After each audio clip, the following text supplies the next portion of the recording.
Well, hello everybody, hello Machine, and hello MTBK. Good to see you guys. Welcome back to the channel. Welcome back to the live stream.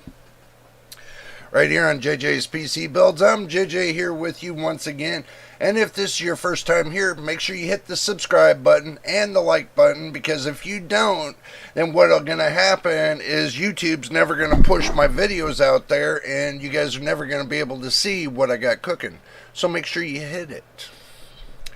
Today we're going to have a little bit of a discussion. Well, it's going to be somewhat of a big discussion. There's many things we need to discuss, but the question is everybody ready for the discussion? That's going to be the question. Oh my goodness, the discussion, the 50 series, the 50 series, the 50 series.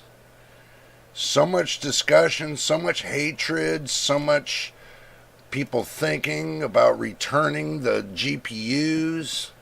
And brace yourself, tech enthusiast and everybody above. We got some hard, fast live streaming going on about the Nvidia graphics cards. It's the Hotline edition right here on JJ's PC Build. So let's go ahead and strap yourself in and get ready, and let's go ahead and just get the party started. What do you think? JJ the PC chef. Yeah, well, pretty much you got to be a chef in order to do this. You got to crisp and cut and do everything you need to do to make it happen. Yeah, no doubt. We're going to jump into the action on screen, guys, and we're going to get the party started. So here we go. Alright, since I brought you to the action screen, I know you guys are going to yell at me about the cursor. Don't curse at me about this cursor right here. So, little insight. You go into the options for the Windows 11, and then you go to Bluetooth and devices, mouse pointer and touch, and then you go over here to the size. Boom. Big cursor. Somebody asked me about that. They said, hey Jay, can you show me how to do that? I just did. So now you know how to do it. It's very simple and easy. Something anybody can do. Do remember, if your computer is registered with the product key, you'll be able to do that, because that's part of personalization. If not, you're not going to be able to do it. So keep that in mind. Okay. Now, first up for the business of the day for the Hotline news. Blown capacitor kills 2,799 Asus RTX 5090 GPU and damages the motherboard. So, let's see what they're talking about. Right here. Looks like you can see the capacitor right here went poof. See, you got to understand, some capacitors have a liquid in them. And with that liquid, and once they overheat, they'll just spew out liquid, and then boom, this is what you get. A shorting. That's what happened. It looks like the liquid came out of this one right here and just drizzled down and shorted it out. So keep that in mind when you go to, let's say, overclock and everything else, because it puts a lot of stress on the capacitors, especially if they're crappy capacitors. But I've already overclocked mine, so I already know mine's fine. So, how mad would you be if that happened to you, Jay? Well, truthfully, I wouldn't be mad, because I know it would have been my fault. Because if I pushed for many of hours overclocking my GPU, then yeah, I could see this response. This would be what they call stupidity. If you're going to play, if you know you're going to play games for more than 2 hours at least, I would say an hour at least, don't push your GPU on an overclock. Keep it at baseline. It's not going to give you any more or any less. The only thing you're going to push up is the clocks. It's not going to give you any better textures. It might give you a couple more FPS, but it's not worth it. So, if you're doing testing, yeah, I can see pushing the clocks, but if you're doing everyday gaming, I don't see it. So, no, this right here, this could have been a manufacturer defect. But from what this looks like, and it went boom like that, because you can see the liquid on the chip, and you can see that it exploded right here. So basically, that could be a manufacturer defect, what I think it might be. So, could be manufacturer, it could be user error. This says a Redditor has shared a story claiming that his Asus ROG Astro GeForce RTX 5090 caught fire. Sad tale of several 1000 in high-tech components going up in smoke, and is backed by photogenic evidence. Okay, didn't catch it in actual reality of fire, but this is the result of it.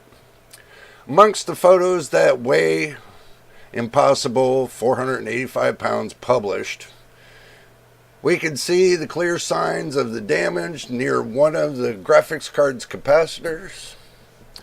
Damage seems to have spread to the motherboard.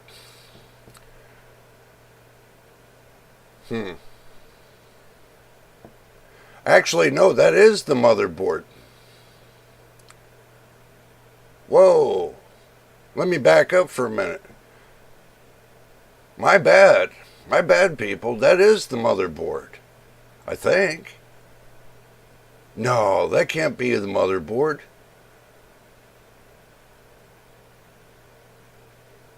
Unless that's an ITX motherboard. Could be an ITX motherboard. It's what it looks like. Because the graphics card that close, that would be an ITX motherboard. Guys, what the hell? No, that's the motherboard.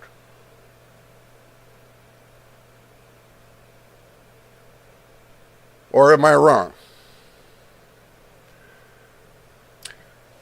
I don't know. It's hard to tell.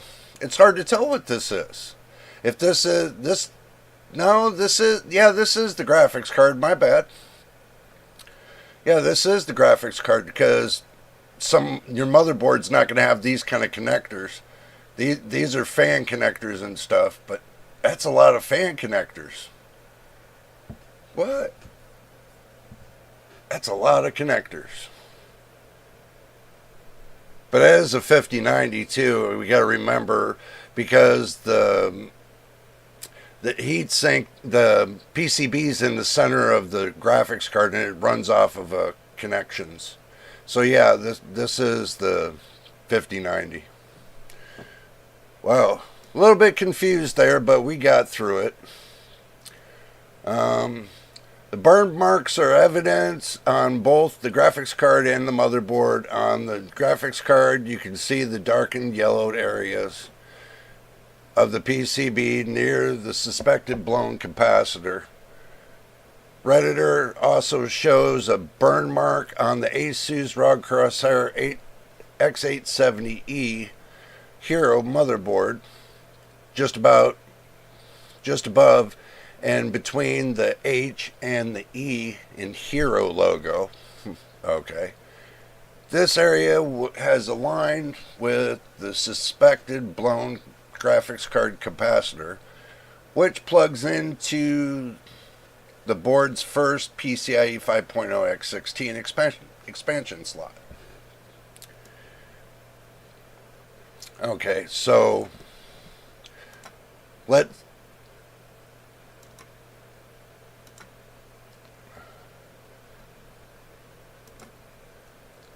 kind of dig into that a little bit.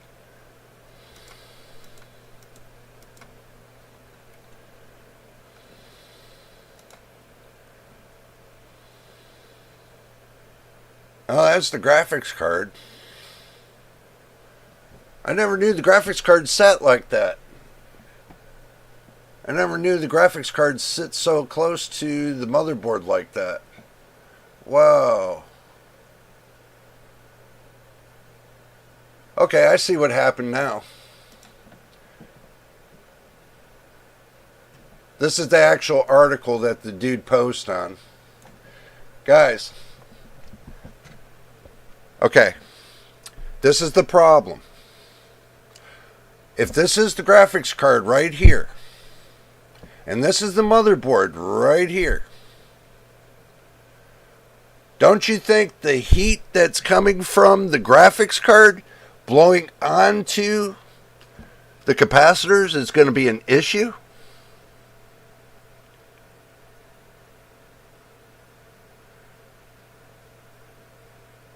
If you watch the videos from Northwest Repair, how he covers, when he heats up his boards to take the chips off, he covers the capacitors, because if you heat them up too much, they explode. They explode. So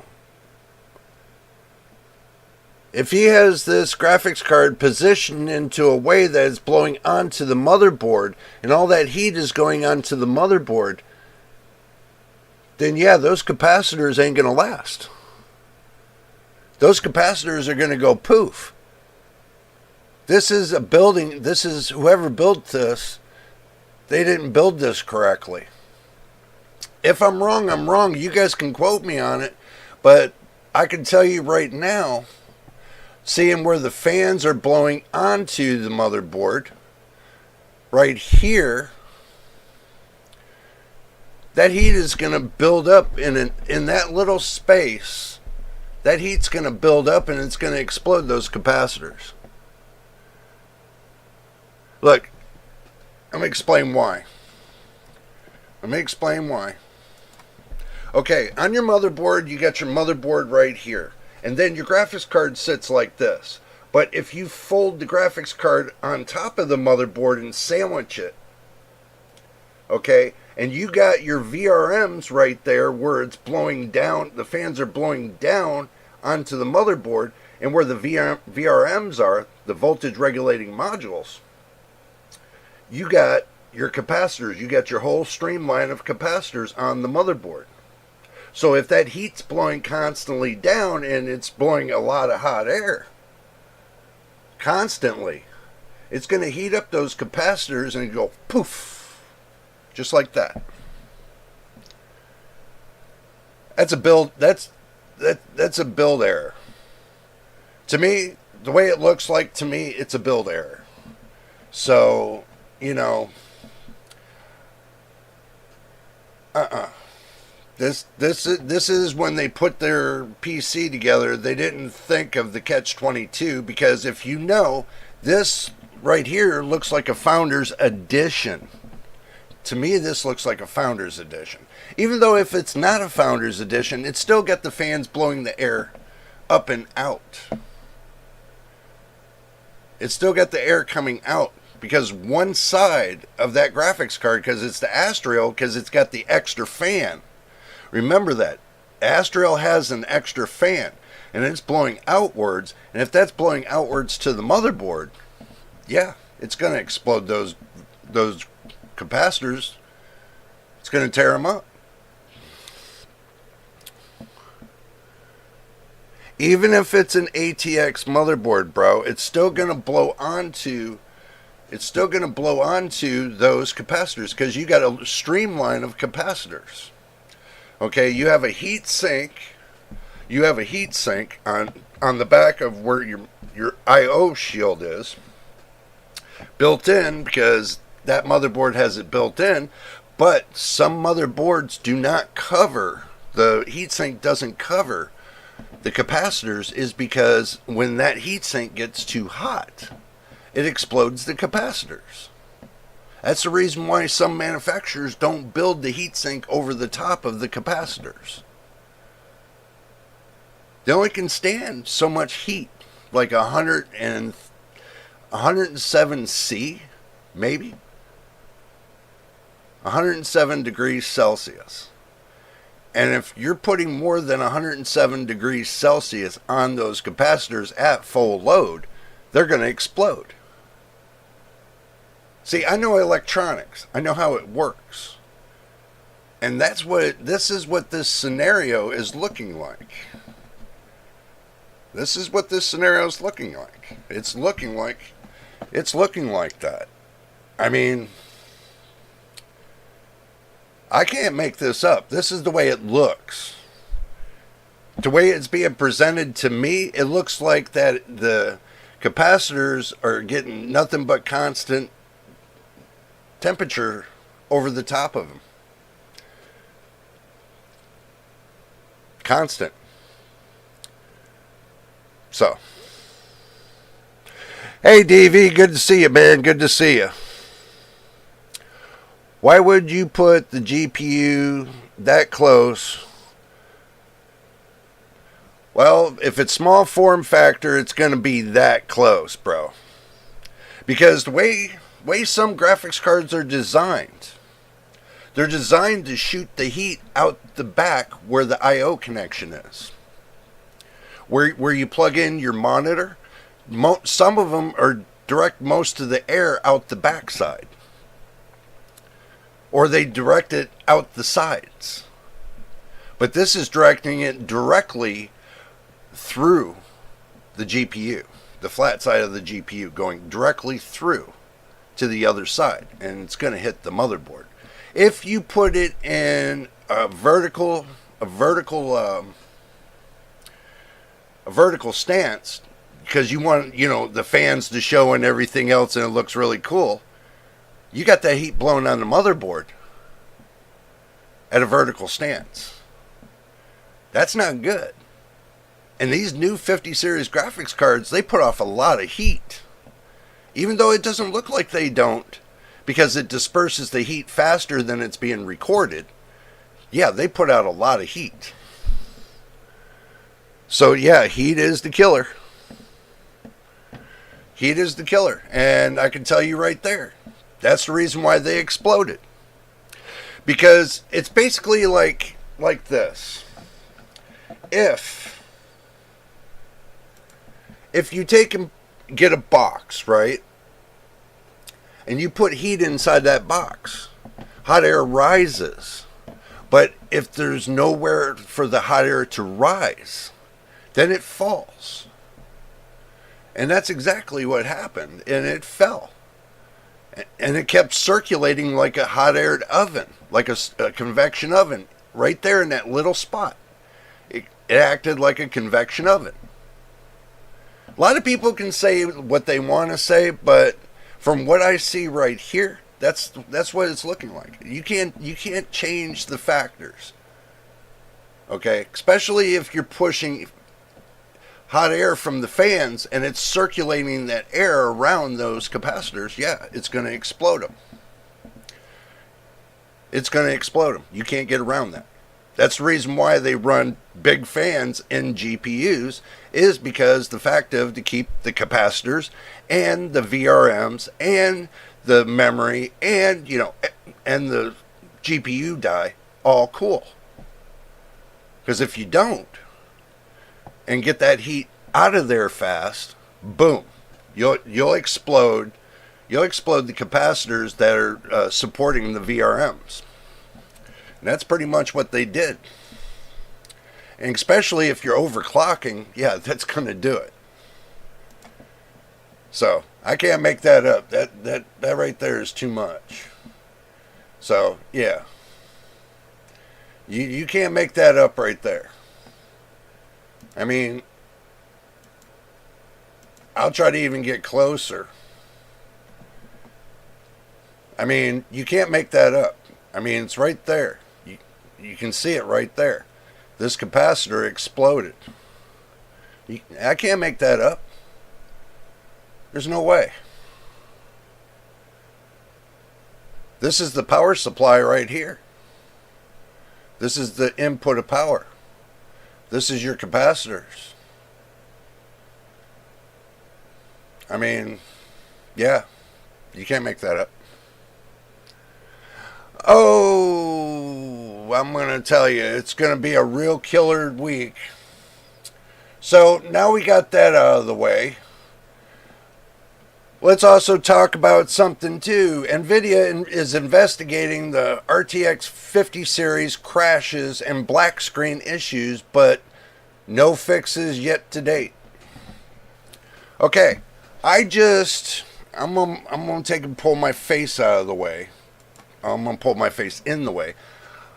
The new update just came out for the driver update, and the driver update is 572.47. Okay, now I'm going to tell you what I'm experiencing myself. For the last two updates, I go to install them right from the Nvidia app, and right when it finishes and gets to the end, you know how it does the screen flicker and everything else? Boom. Both my screens go black.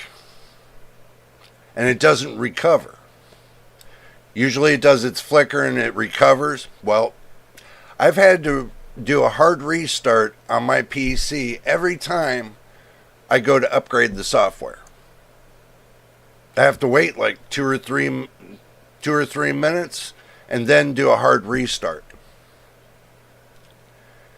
Some people are not sure if it's the software or the hardware. I can tell you right now, it's the software. Some people might not see it depending on the hardware you have, but I'm telling you, it's the software. So, mine went black and never went back. I had to do a hard restart too. Yeah, this is happening on the 40 series. 50 series, it's a lot worse. So, yeah. And make sure y'all got your drink and snacks, as if you don't and you miss a moment when we're sitting there doing this discussion, you might miss out something good. But remember, I do have instant replay, so you can play it back so you don't miss anything. So, and make sure you subscribe and hit the like button, by the way. Anyway, and this is all it did. Let's go back to the action screen. This is all it covers. It's support for the new 5070 Ti. What's fixed? Driver stability issues when waking up monitor from extended sleep time. Okay. Game ready for the Marvel Rival DLSS 4 with multi-frame generation update. And that is absolutely it. So, that's pretty much all I got from that. Unless there's something that I can learn. Let's see what we can learn. GeForce RTX 5070 Ti game ready drivers released. See, this is 5070 Ti game drivers released. So basically, this is not going to do us any good far as what we need to know. They give us the 5070 Ti performance. You can go look on Nvidia's website for that, and you know, I mean, it's not going to matter. So, back to where we were. This explains the crashes. So, this is on TechSpot.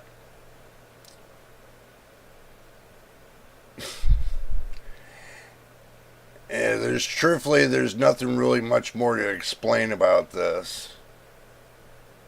I mean, we all know it's going to be software.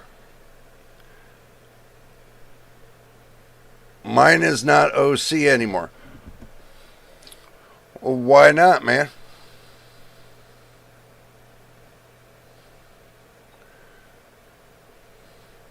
I waited like 10 minutes too, yeah.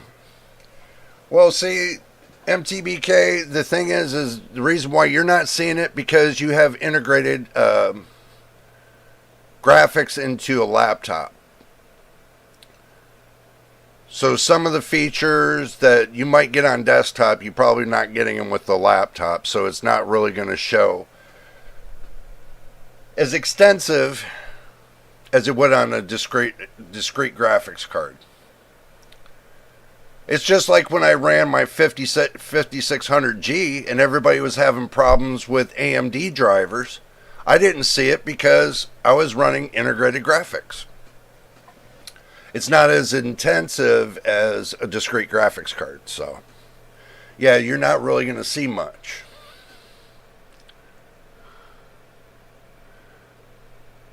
It was crashing Cyberpunk when I have an OC on the Super. Mine, I have not since I first bought my GPU, I have yet to take it off of overclock. Mine has been set on overclock ever since day one. I have not taken it off since. And MTBK brought a good point to me earlier on Discord. Was he said maybe it's got something to do with MSI Afterburner.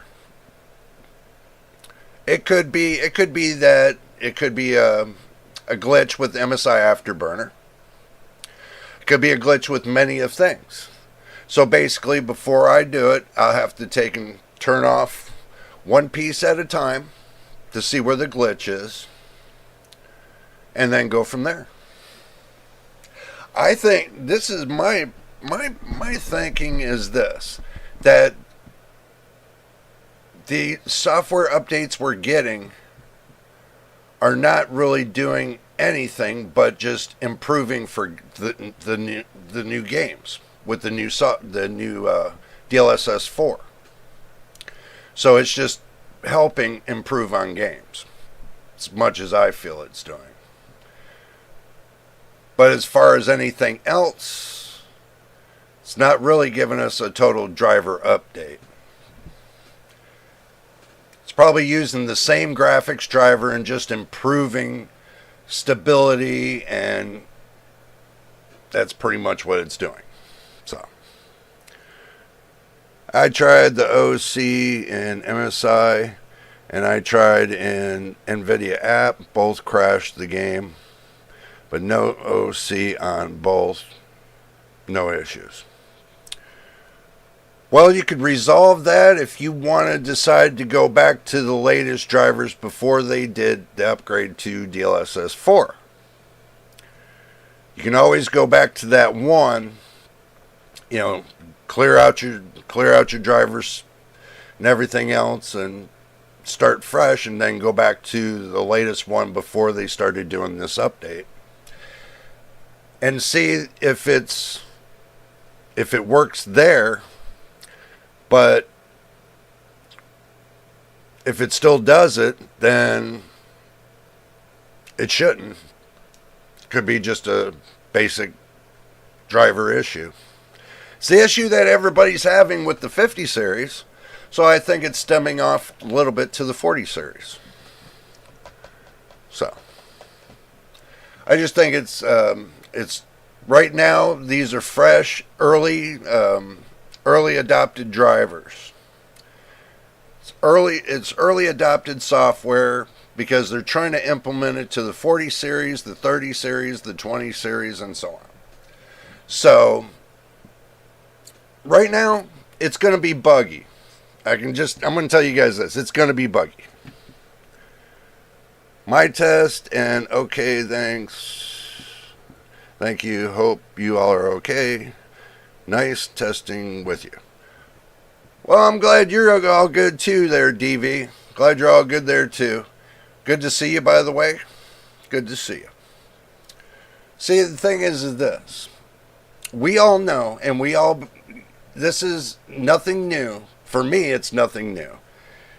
Every time they bring out a new piece of hardware, Usually you got to go between 3 or 4 upgrades, driver updates, before it starts to smooth out. So they already went past 2, so I figured 2 more, they should be all good with the driver issues. Because remember, they still got to put out the 5070 and the 5060.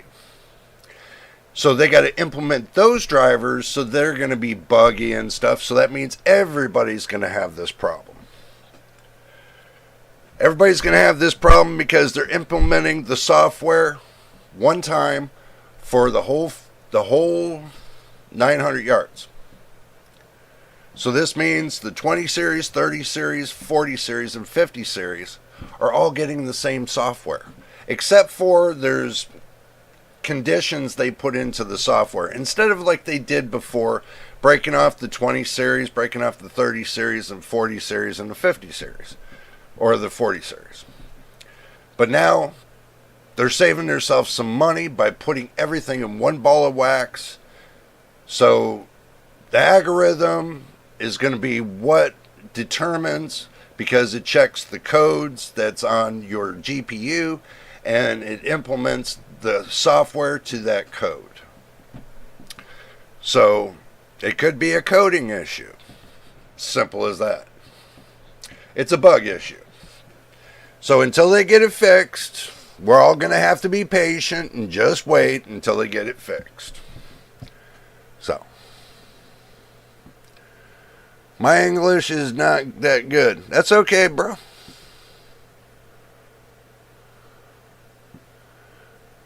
We understand.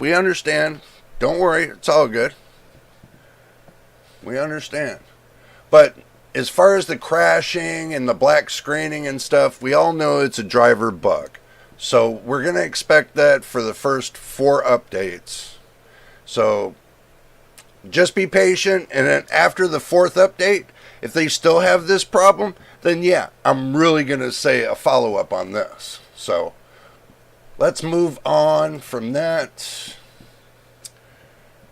Nvidia confirms only 0.5% RTX 5090 and 5070 Ti GPUs affected by missing ROP units. Now, I made you guys a little bit of something. Thank you, DV. I do appreciate that, bro. I made you guys something up about this for everybody to understand what the ROPs and TMUs are. So, let's start off with the ROPs. Raster Operation Pipeline. So that way you guys understand. Raster Operation Pipeline are essential for processing pixels in modern GPUs. They handle the tasks like converting pixels and textiles data into final pixel or depth value through rasterization. That's pixel rendering. Anti-analyzing. Smooth out jagged edges in images to make them look more realistic. Z and color compression. Manage depth buffering, Z buffering, a color compression to efficiently render 3D scenes. So this way you guys understand what it means. Writing to output buffer. Writing the final pixel data to the output buffer for display on screen. And that's Raster Operation Pipeline, ROPS. So when somebody talks about it, you know what it's about. Moving on, TMUs. TMUs is texture mapping out units. TMU or texture mapping units are responsible for handling textures in GPUs. So if you didn't know it, now you do. They perform tasks such as texture mapping, apply textures to 3D models involving the rotation, resizing, and distortion of bitmap images. So if you guys do Blender, then you guys know what I'm talking about. Texture sampling.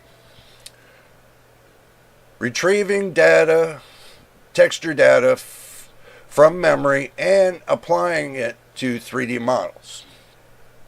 Texture filtering. Improve the quality of textures when viewed from different angles or distances. It's how you foresee it in like what they consider a camera. So wherever you point your cursor or wherever you turn your position, that's considered the angles. So if you didn't know that, now you do. Okay, moving on. Long-term effects. Long-term effect of a GPU issue like black screens and missing ROPs, hear what I'm saying, can be significant. Here's the potential consequences. Reduced performance. Missing ROPs can lead to decrease in overall performance of GPU. This can result in lower frame rates, lower rendering times, and less smooth gaming experience. Increased wear and tear. Frequent black screens and crashes can put additional stress on the GPU and other components. This can lead to increased wear and tear, potentially shortening the lifespan of your hardware. So if you didn't know that. System instability. Persistent issues with the GPU that can cause system instability, leading to frequent crashes and reboots.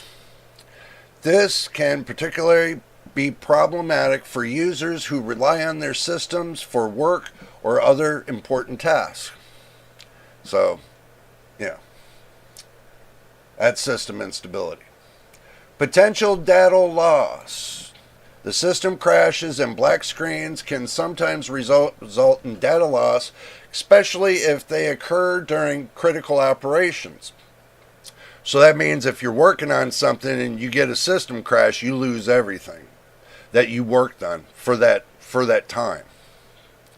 So it's good to always remember to save your work within a certain amount of minutes. Like every 10 minutes, save your work. I save mine about every time I make a adjustment or anything with wording and stuff, I just save it. So that way I don't lose anything. It's all stored. So this can be a major concern for users who store important data on their system. Increased power consumption. Faulty GPUs may consume more power as they struggle to perform optimally. This can lead to high electricity bills and increased heat output. This can further stress your system. Yeah, isn't that what happened with that 5090? Come on, guys, it's not hard. User frustration. Ongoing issues with the GPU can lead to significant frustration for users, especially if they are unable to find a solution. There's always a solution, trust me. This can impact the overall user experience and satisfaction with the product. It's got its merits. It definitely got its merits. Potential hardware damage. Potential for hardware damage. In some cases, persistent issues with the GPU can lead to hardware damage. This can be costly to repair it and may require replacing the GPU and other components. If you don't balance everything out, like I told everybody, this is what's going to happen. Imbalance is instability.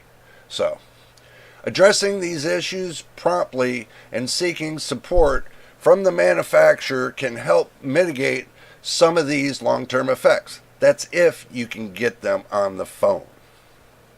I know that's more frustrating than trying to find the solution to the problem.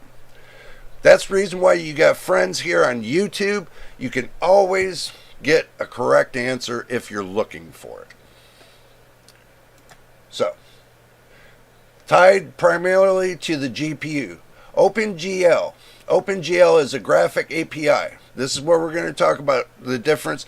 And the reason why we're going to talk about this is for the simple fact that I see them running the test on OpenCL, which makes no sense to me whatsoever, why they are running testing on OpenCL instead of OpenGL. That's the next bit we're going to cover. So, hello, Dr. Blitz. Good to see you. So when you are missing 8 ROPS on a 5090, you're missing 4% performance. Actually, no. MTBK brought that up. You're missing more than that. You're missing more than 4%. Depends on the games. So,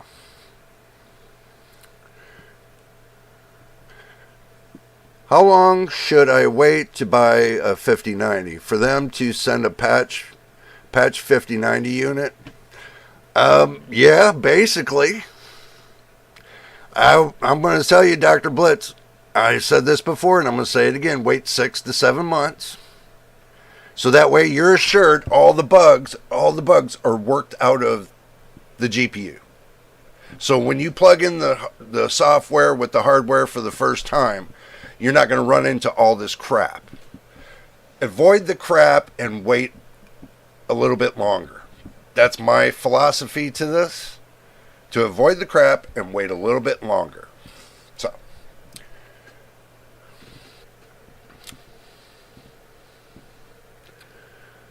I think that the missing ROPS leads to an entire graphics card cluster, graphics processor cluster, of which the 5090 has 11 out of 12 not work properly in graphic applications, which is true. So the performance loss can exceed 4%. It can go all the way up to 16%. It can go from 4 to 16%. Depends on what your usage is for the graphics card. Especially if you're gaming. Some games require these ROPS to be able to, make it look better and the textures and everything else. It's a no-brainer. You can't get around this. This is something Nvidia has to fix. This is their problem. This isn't the AIB partners' problem. This is an Nvidia problem. And they've already said in a press release that they're working on to fix they worked on and they fixed the issue. So if you're gonna replace your card, go with the card you bought it from, or the manufacturer you bought it from. Or if you got a warranty with, let's say, Amazon, you don't want the headache, just say, hey, you send them what the problem is, and you say that the Nvidia fixed the problem, you're just waiting on the GPU, so on, blah, blah, blah. Wait until they start sending out the new GPU with the fixed ROPS before you decide to buy one. And that usually is going to take 6 to 12 weeks. So you might be waiting from today 6 to 12 weeks anyway. So might as well just wait 6 to 7 months, and then you're assured you'll get one that's fixed. Just to say. Seems like these issues were avoidable. Yeah, if they would have quality controlled it a little bit better, yeah, this could have been all avoided. Hello, Victor. Good to see you. Did you miss anything? Not yet. We're just getting juiced up and ready to go. In 3D Mark, the Zotac Solid achieved 22,621 points, and an Nvidia Founders Edition hit 25,439 points, which is 88.9% the performance. Yeah, I mean, you're not going to get the whole 100% of the performance. I mean, no graphics card you're going to get the full 100% of the performance. Even if the only way you can get it is by overclocking it. That's the buffer. You think you're really getting 100% of your GPU. You're not. You're only getting between 90 to 95%. There's a buffering between, some say between 5 and 10%. Some say between 3 and 5%. There's a fine line buffer at the top. So I've always found that I got a 3% buffer point at the top. That's what I found. For this 4070, there's a 3% buffer. So that's 3% I don't get unless I overclock it, and then I can get it 8% on the overclock, so actually I'm only getting 5%. So anyway, let's get back to this, guys. So we understand how OpenGL works. OpenGL is a graphics API that interacts mainly with the GPU for rendering 2D and 3D graphics. It relies on the GPU to handle heavy lifting of the graphics processing, although the CPU can be involved in preparing and managing data, but very little. Very little. Most of it's done by your graphics card. Vulkan is a low-level graphic API that provides explicit control over the GPU. That means it strips it down and it gets it. It also leverages the CPU for greater extent than OpenGL, which it does. I didn't do a minute. Allowing better multi-threading and performance optimization. However, the primary focus is on the GPU and for rendering tasks. So, let's see what we're talking about here. So, okay, I can see that they're MTBK.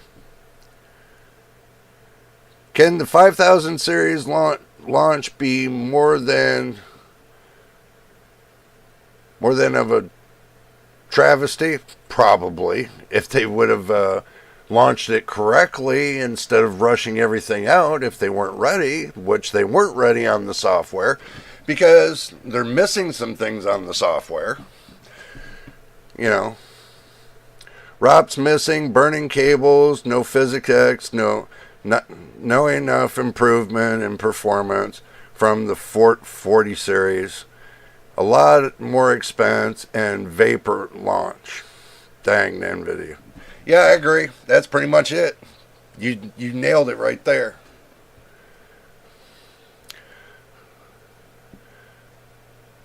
It's too much for my heart to handle. I know, MTBK. I know, man. Jay's 2 cents call the defects RTX 5085. Yeah, I would say so. I would go as far as saying it's 5084 and a half. If they want 5085, they need to fix the problem. I mean, 5085 and a half or 5084 and a half. That's what I'm going to say. Pretty much. And for everybody that ran for the 50 series, my heart bleeds out to you guys right now. But I'm glad I stuck with the 40 series. So. And DirectX, guys. DirectX is Direct 3D. A component of DirectX is primarily a graphic API that interacts with the GPU for rendering 3D graphics. Similar to Vulkan, it can take advantage of the CPU for improved performance and multi-threading, but remains GPU concentric for graphic processing. Now, as I did my research, tied both to the CPU and GPU, OpenCL is designed for parallel computing across both CPU and GPU. it allows developers to harness the computational power of both types of processors for tasks that require high computational power, such as scientific simulations, data analysis, and machine learning. OpenCL is highly flexible and can work on a wide range of hardware. So in summary, OpenGL, Vulkan, and Direct3D primarily tied to the GPU for graphics rendering. Although they can also leverage the CPU for certain tasks, OpenCL, on the other hand, is designed to utilize both the CPU and GPU for parallel computing tasks. So that's one reason why they use it to run these benchmarks, like these leaked benchmarks. That's the reason why they do it. But you're not leveraging the GPU more than you are the CPU. You're leveraging both in a balance, so that doesn't give you the 100% of the GPU's power. You're not seeing the 100% of the GPU with the adding in the CPU. You're getting both. So when you guys see these benchmarks out there, don't get fooled. You're not seeing 100% of the GPU. You're seeing it with the CPU. So basically, it's synthetic benchmarking. So, I just wanted to clarify that because they do those tests with OpenCL, which they shouldn't do. If they want to get a true test, they should run Furmark. Run it for a 10-minute test, and then get your average right there of the FPS. Running OpenCL is basically opening a window and saying to everybody, hey, I got a new stereo, come and steal it. Really? So, I don't allow Nvidia to auto overclock my GPU. Yeah, I don't either. So,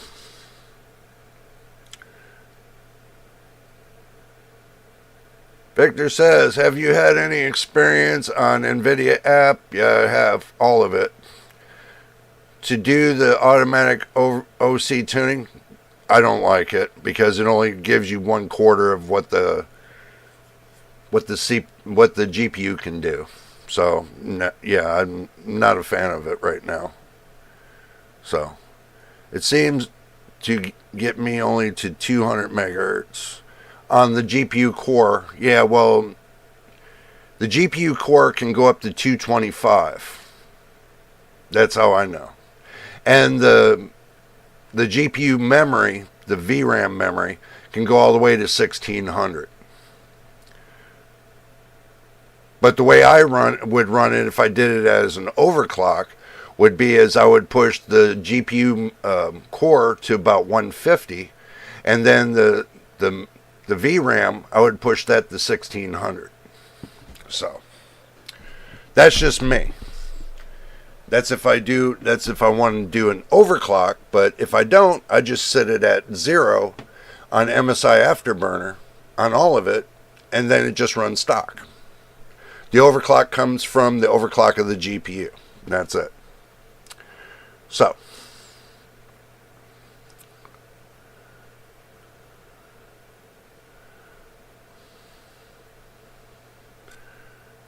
I lean towards undervolting. Tech Yes City, yeah, covered that. Not sure if Jay does. Well, hello, pseudoscientist. Good to see you. If I leave it on stock, and the overclock switch on the GPU, the manual switch, is set for overclock, you don't need to go any further than that. Truthfully, you don't. Because it sets the clocks up higher than stock clocks. So when you manually do it on the GPU, that's set for overclocking. I put mine on the performance side, and it brings the stock clocks up. That's the catch, bringing the stock clocks up. But it's not killing the GPU neither. So I've been running it this way for a year and 10 months, maybe more. I haven't had a problem yet, so I leave it as is. Like I've always said, set it and leave it. Stop fooling with it. Set it and leave it. And be done with it. That way you can play your games and have fun and not worry about trying to find that sweet spot, because once you find it for the first time and you got it all set in stone, you don't need to set it any which way anymore. It's done. Just set it and leave it. So,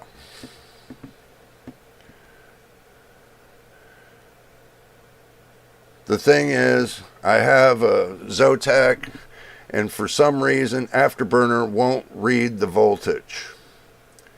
That's not just you, that is everybody. It won't read the voltage for the simple fact. That's something Nvidia did.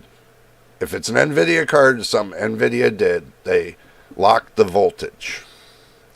For some reason, they locked the voltage. If you go and watch Gamers Nexus live video on their overclock, they had to actually go in there and strap new resistors on the old resistors to get it to overclock the voltage. So,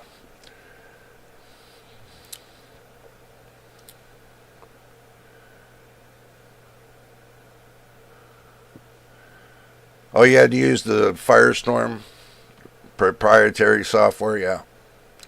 Do not have a clue how to use it.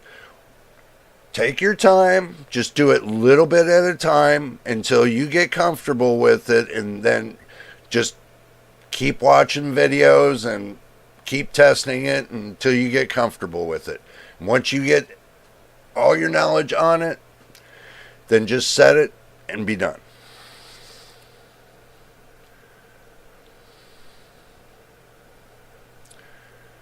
Asus has an app also. Yeah, they do.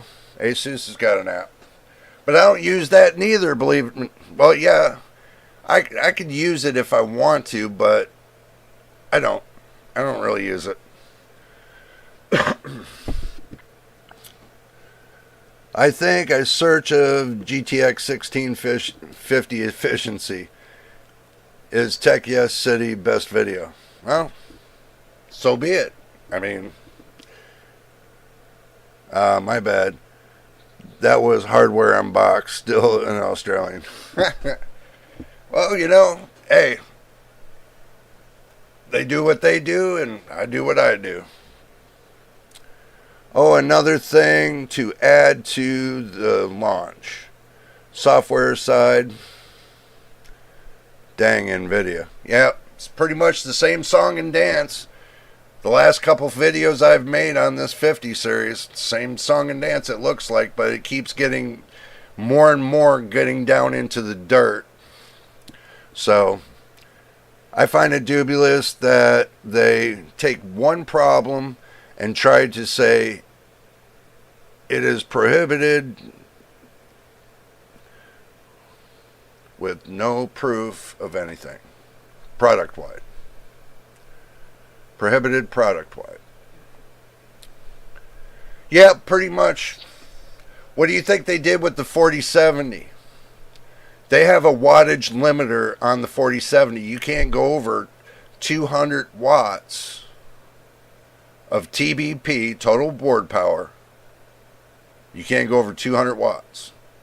Even though I hit 208 watts on an overclock, but that's only 8 watts. That's only going to give me what? 1.25 or 35 somewhere in percent more. That's the reason why I said the overclock's not really going to do you that much if you're only going to get 1 to 3%. So if you're getting like 10%, yeah, it's worth the overclock.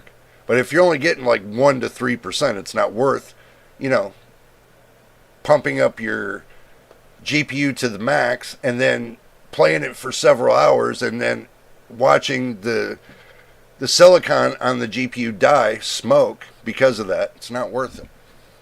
So,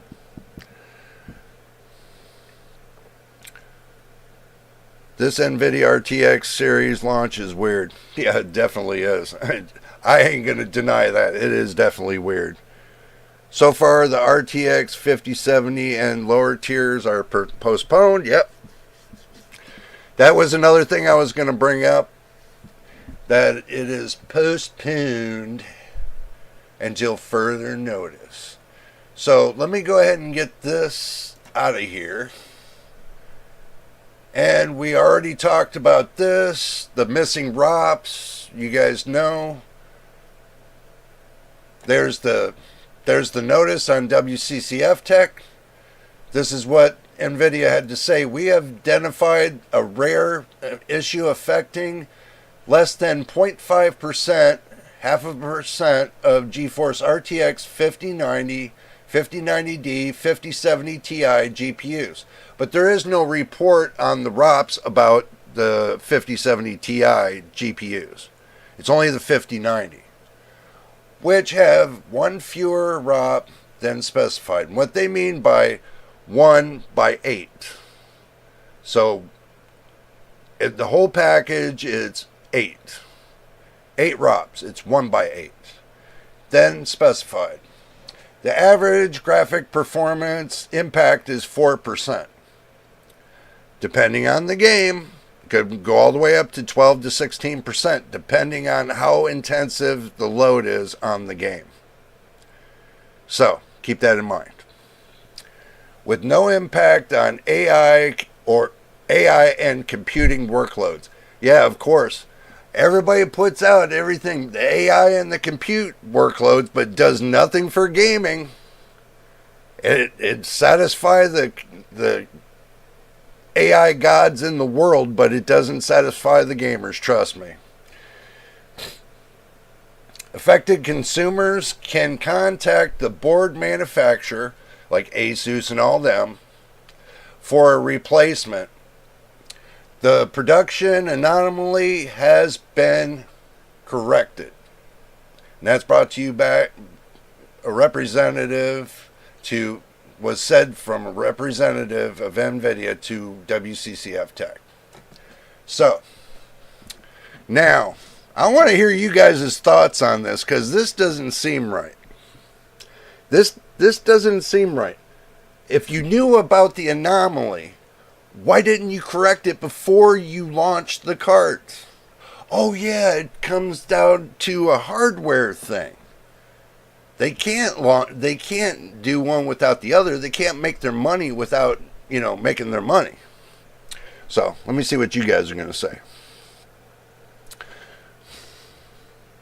I'm waiting for AMD to launch the 9070. Yeah, a lot of people are. But it all depends on the pricing, too. That'll be another thing we come up to. Pretty sure it will underperform and be overpriced.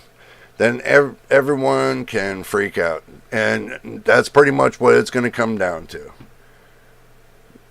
MTBK says, yep, and partly because the B580 sold well.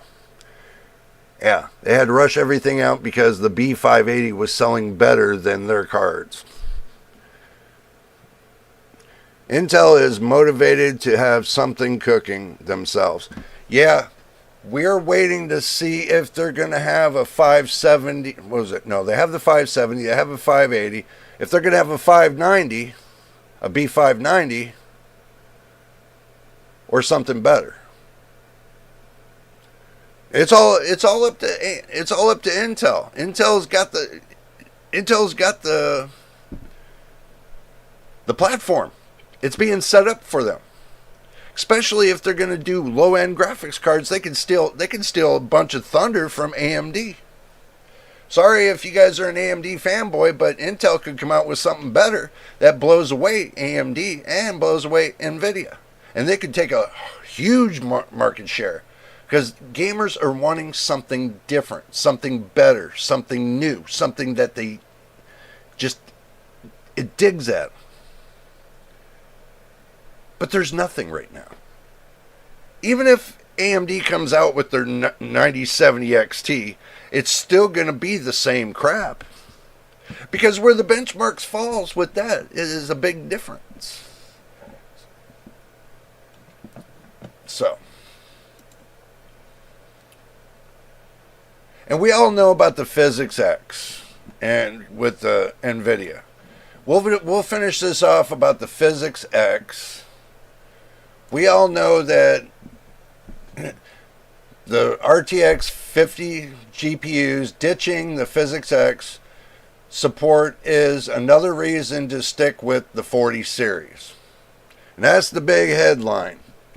Because Physics X works with those polygons and makes them nice and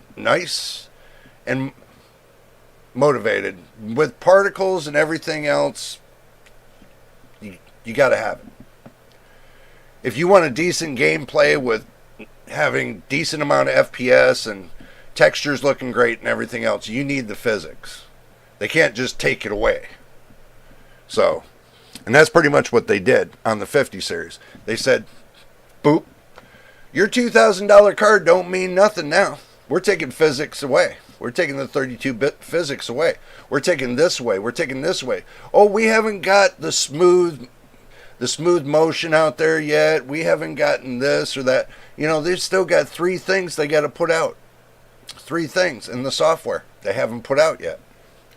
So, failed attempt on this launch.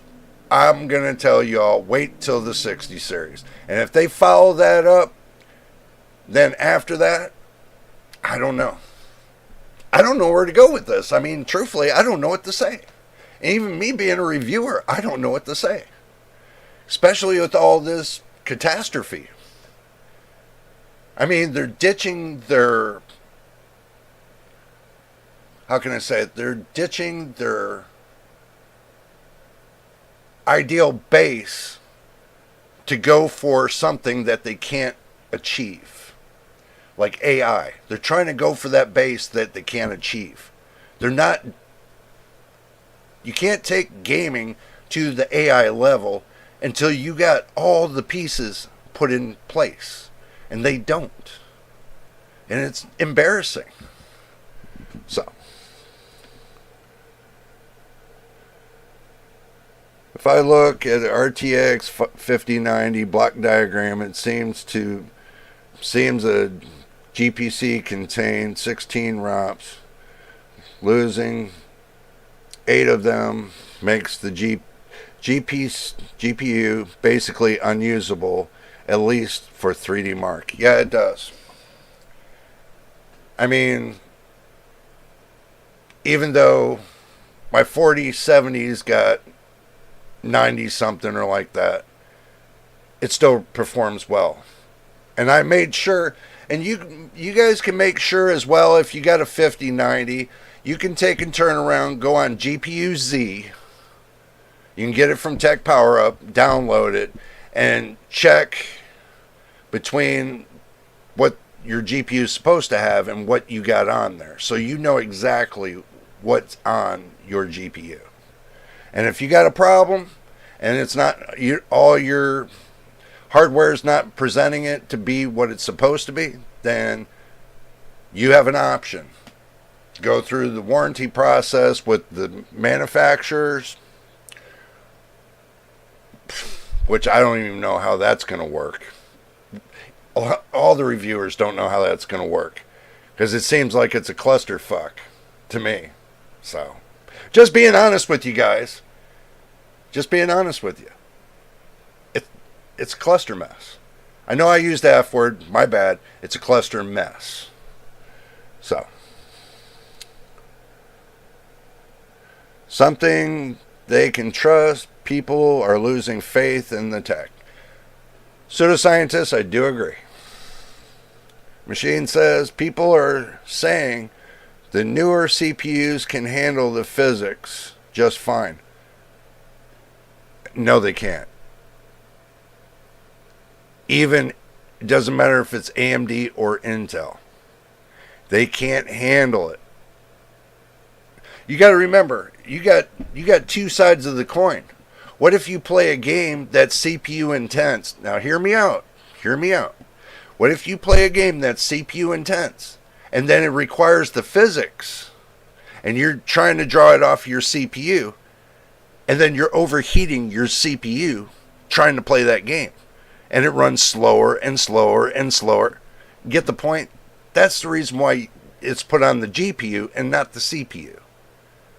The GPU can handle that because it has more cores to handle that. The CPU doesn't.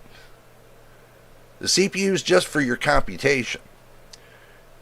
Your physics is for your textures and everything else. That should be on the GPU, not the CPU. Just saying, that's a part of my 2 cents on that.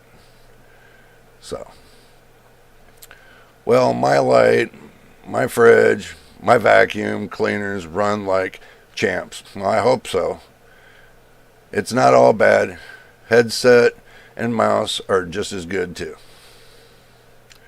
CPU should concentrate on not bottlenecking top tier GPUs.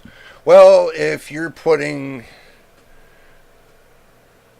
pseudoscientists, if you're putting all the stress on your CPU, like the particles and all that other stuff that should be ran by your GPU, then yeah, you're putting a hell of a lot more stress, and you're going to get a hell of a lot less performance out of your CPU. Because you need it for doing all that computation, going back and forth from your graphics card to your M.2 SSD, from that over there to your system RAM, and then going back over, and then your apparels for your mouse, your keyboard, and also too, it handles many things. It does millions and millions and millions of operations per second. Millions to billions of operations per second. And now you're asking it to do one more task because a company just got lazy and turned around and said, hey, we're taking this away. Too bad for you guys. And you paid for it. You paid for that. You're telling me I'm going to pay $2,000 minimal? $2,000 for a product you're not going to give me? That's not how life works. You get what you pay for, as they would say. So,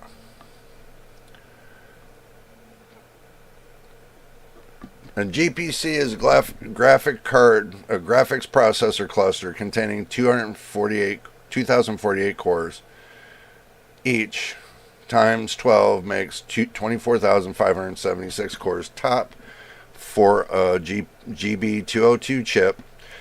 Some are disabled for the RTX 5090, so it's 21,760 are left enabled. Yeah, but they always save that little extra in case they want to build a GPU beyond that.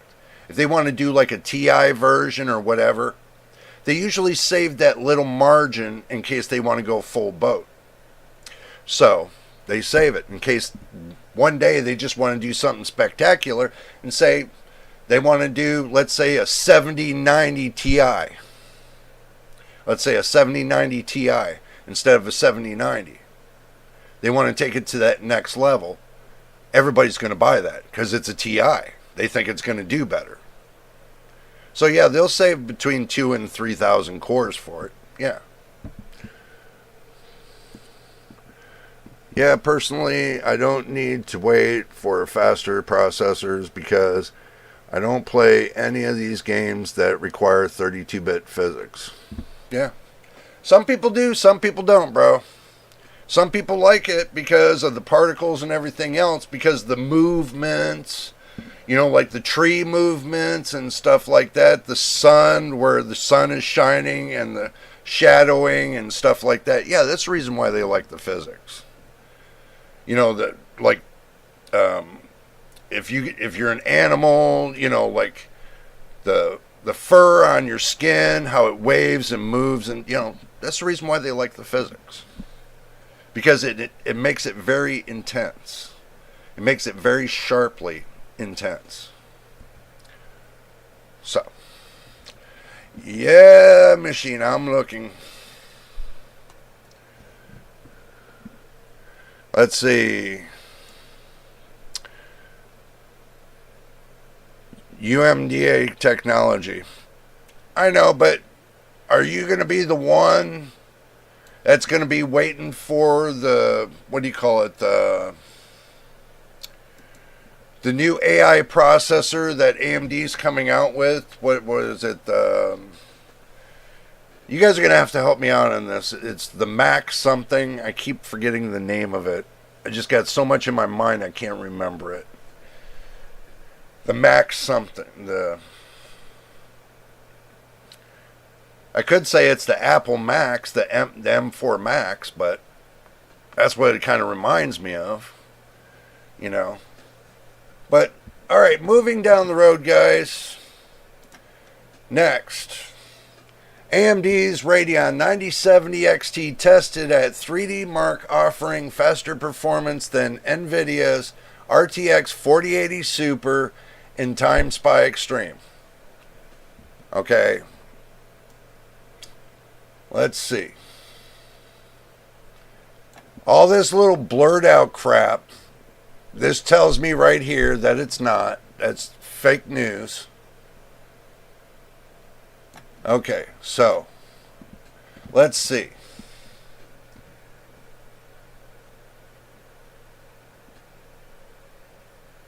Okay, 200 plus FPS, Speedway, 63.46 FPS.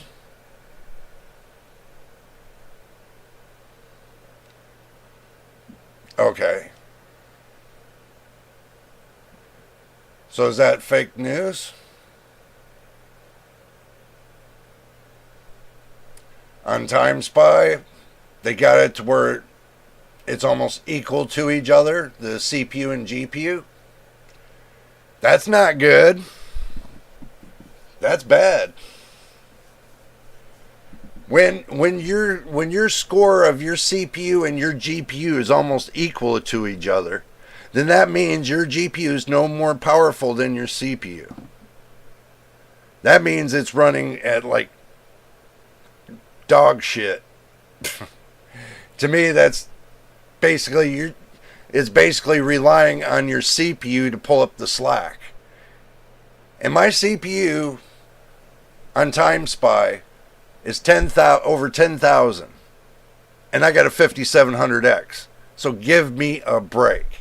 This score right here, that tells me, I mean, think about it. You guys give me the quote and tell me about it, because you know my CPU makes over 10,000 on the CPU.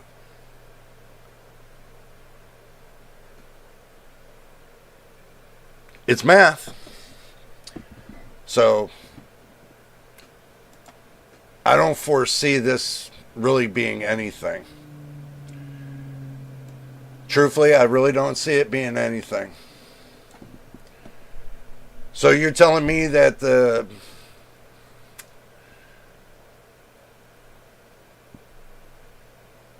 that the 9070 XT is equal to a processor, a CPU processor?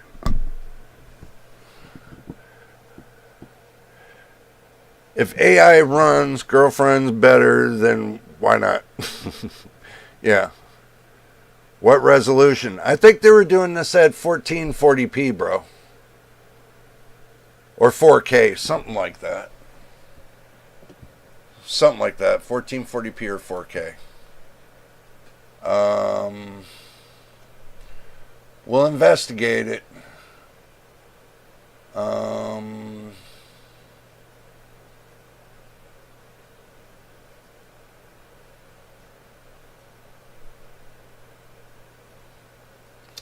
Unless I missed it, I don't see where they put what resolution it was at.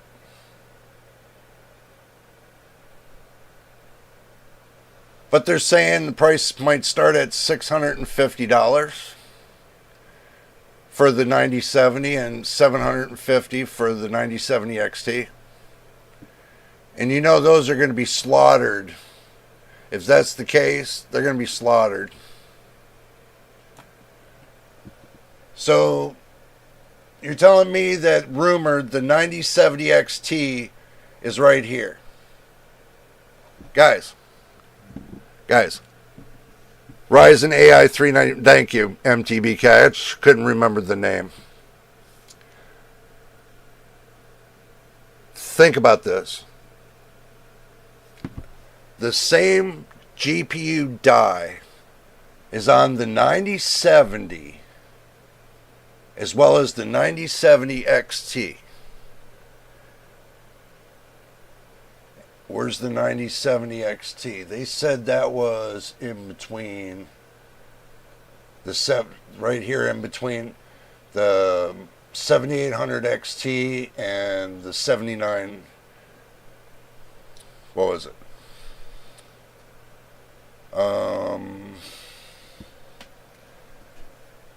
They said that the 9070 was it slotted in between the 7800 XT and the 7900 GRE.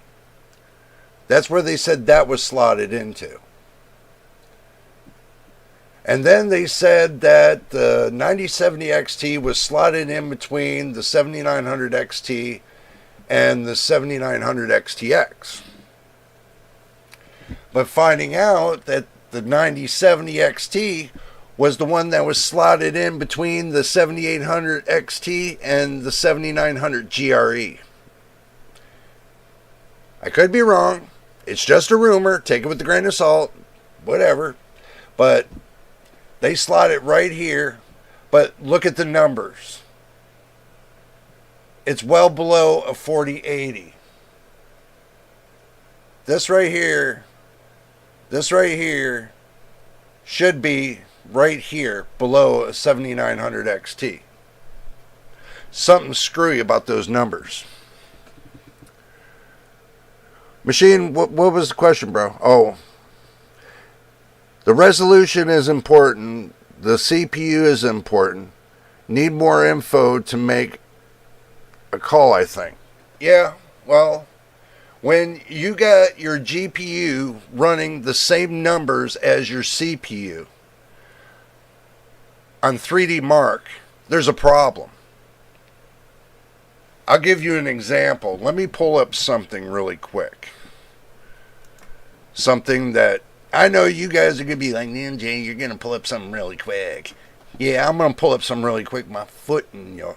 Whoa. Don't go there, buddy. Do not go there. Let's see. Benchmark shots.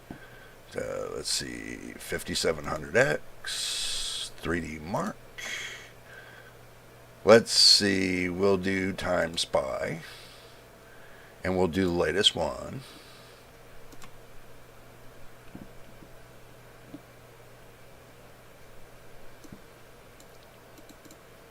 Okay. So.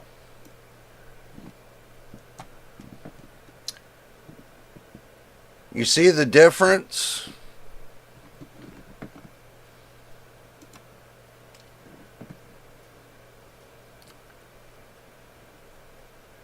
You see the difference, right?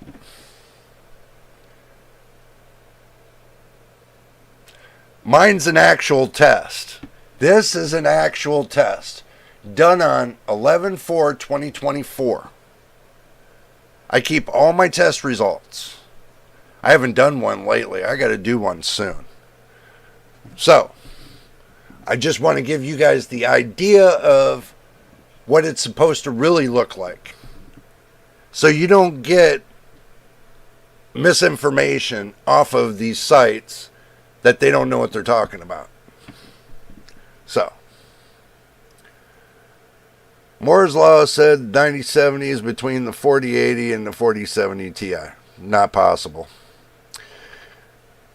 Not possible. Not by the results I've seen. I could be wrong. Look, if I'm wrong, I'm wrong. If I'm right, I'm right. Okay, I'm not saying I'm right. I'm not saying I'm wrong. I'm just saying my opinion. I think that the 9070 is slotted way below the 7800 XT, and the 9070 XT I think is slotted in between the 7800 XT and the 7900 GRE. I could be wrong, and it could be slotted in between the 7900 XT and the 7900 XTX, which would put it right there in the margin of the 4080. Not the Super, the 4080. Now, the 4080 Super is going to definitely be faster than this, which is still going to slot it into the category of the 5070 Ti. Simple.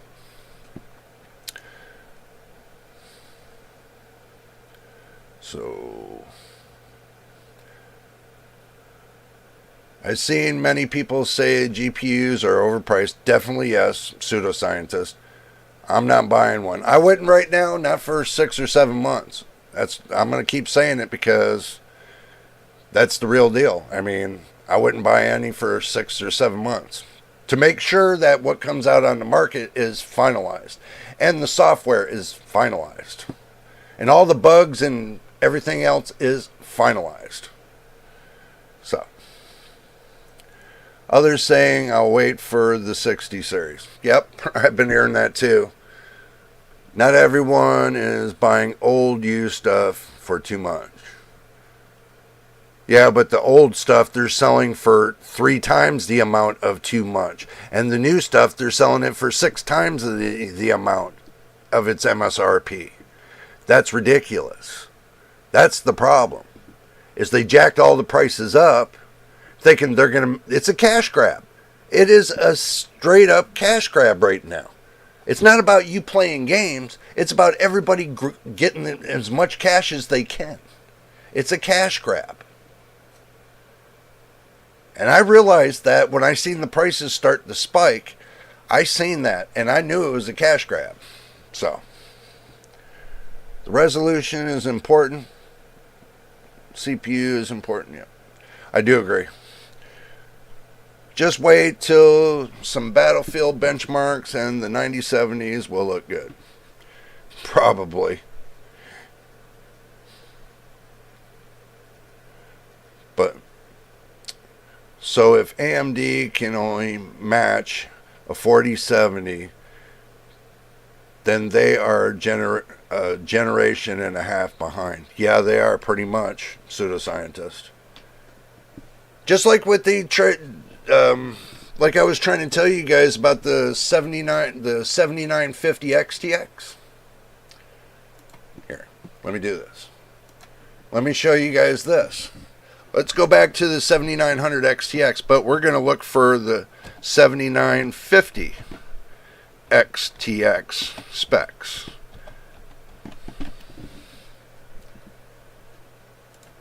You ain't gonna believe this. There's actually a 7950 XTX that was supposed to go out. That was supposed to beat the 4090. This is the actual one that was supposed to beat the 4090. And AMD choked on it. AMD choked on this. See? Release date never released.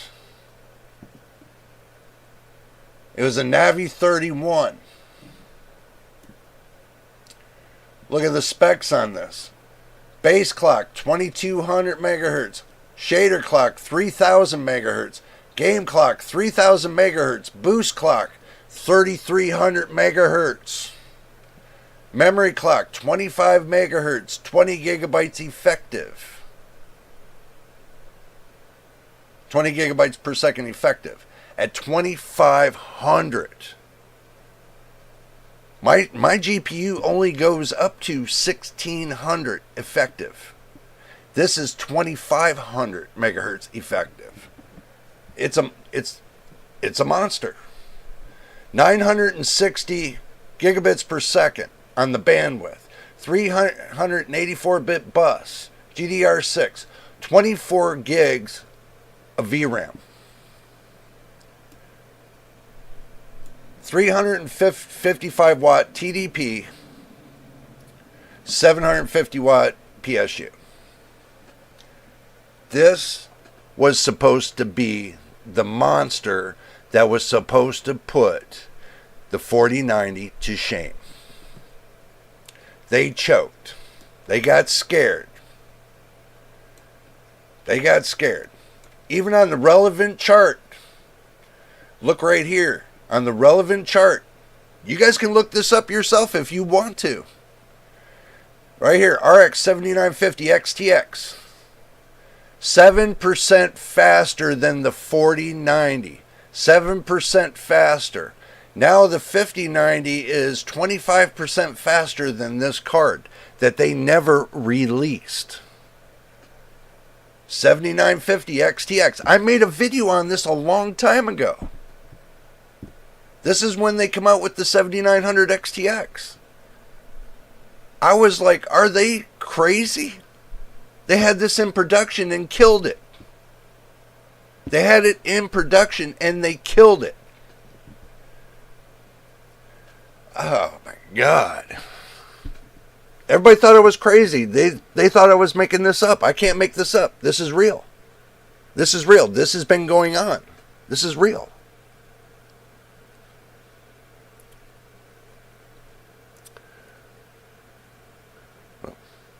They are using extreme.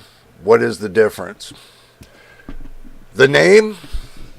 Anybody can put extreme onto a graphics card and say it's extreme. Anybody that can take and overclock a GPU can say it's extreme. So, yeah. A 5% overclock is extreme. To me, it's not worth nothing. So basically, the name is just a name.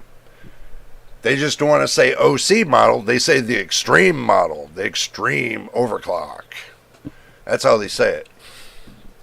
They're trying to change the narrative to where they're trying to make it sound like something new, something that's been innovated. There's no innovation. It's overclocked. That's the extreme. So. Oh, you're running Time Spy right now? Adored TV made a video with speculations about the 7950 XTX specifications. Bro, I made this up. I made this video about this a long time ago. And everybody called me a conspiracy theorist. You can't make it up when it's right here. When they had patents and everything on it, you can't make that up. They choked and they killed it because they were afraid it's not going to be strong enough to the 4090, and turned around that the specs and everything else would have brought it 7% faster than the 4090. They could have taken the crown, but they didn't do that. They didn't do that. They thought the best way they can do it was basically dissect it to where they can put out more graphics cards to make more money. That's basically what they did. They dissected the architecture and started putting it here, there, and everywhere. So it is what it is. They killed it. You can't change that. They killed it. Them to bring it back now, it would be asinine on their part. It would be stupid on their part to do it. They should have put it out when they had it. Even though that they were like a month or two in between where the 7900 XTX launched, they could have put out a 7950 XTX Extreme or Special Edition. They could have put something out, but they didn't do that. So that's what gave them the bad rap. Especially when they had cooler problems and, and some other problems. They could have solved this.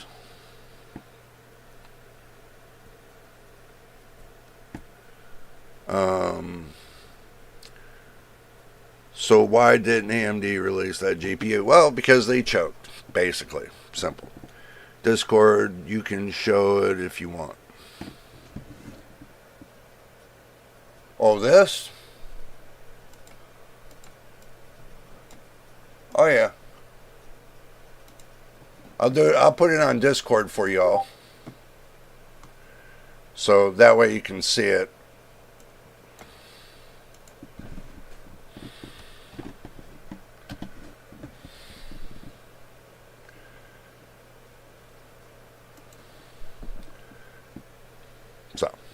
Just saying, guys. I mean, I can't make this up. This is what's happening.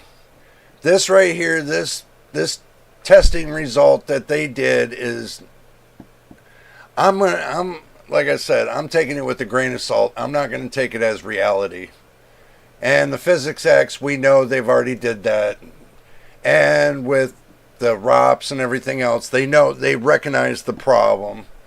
So comes down to it, the crashing, they're still trying to fix it. They probably got it fixed, but they say, but no fix date yet. So basically that is that.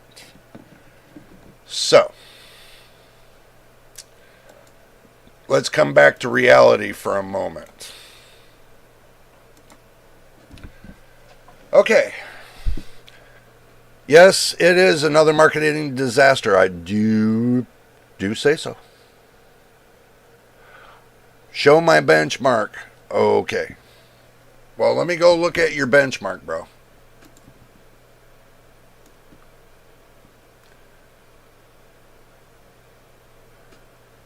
Well, where'd you put your benchmark? Well, that helps. Yep.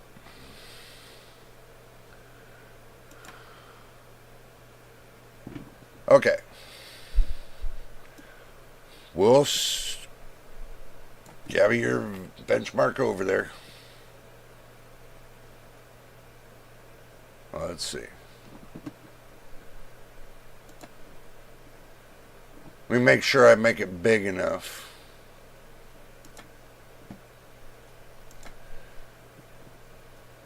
There. Okay. I'll show you benchmark. There. Oop. Okay, there's Machine's benchmark on Time Spy Extreme. He got 6,554 on the CPU, and the GPU, he's got a 7700X. His graphics card was 9,495. Still, that's not bad. Not bad, though. At 1440p, not bad, bro. Not bad.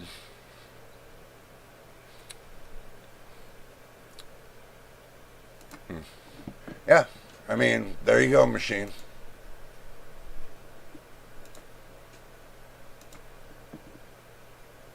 Yeah, let me pull everything back down here now. For my eyeballs to readjust. Sorry, I have to have my eyeballs readjust. So. Let's see. How would I know I bought a patch 5090 unit in the future?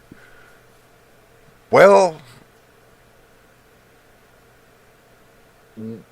if it's hardware, they can't fix what they already broke. Okay? Those are going to have to be scrapped. In order for them to fix this problem, they have to go back and have TSMC fix the problem on the wafers, the wafer boards. And then once that problem's fixed, then they'll, start issuing out new GPU dies to the board partners. But Nvidia is going to have to make good, and they're going to have to reimburse the board partners for this problem. And that's the reason why I said wait 6 or 7 months and then check the reports and make sure that you're in the clear before you decide to buy. Because there's going to have to be a massive return on this. They're going to end up having to return all the GPUs that had this problem back to the manufacturer. So they're going to have to scrap them, and then Nvidia is going to have to pay for it. That's the reason why I said wait 6 or 7 months until they get the problem fixed. If you want a 5090. That is Extreme Time Spy, which is different from the regular Time Spy. Yeah, I understand I don't have the Extreme Time Spy, bro, but it is what it is. But still,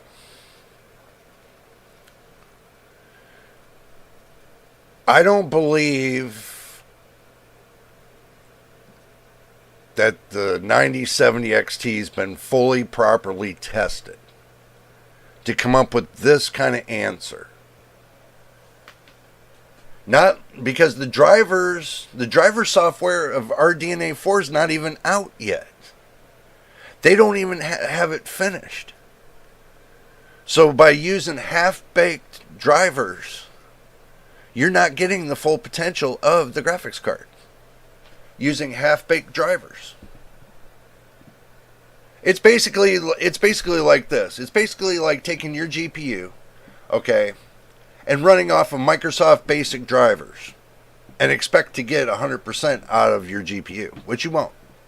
But your GPU will work off of Microsoft basic drivers, but you'll never get 100% of the GPU and all its features because it's locked away by the software, by the manufacturer. Manufacturer locks away all the bells and whistles. So you're only getting the basic drivers when you're running off of Microsoft display drivers. So you get what you get.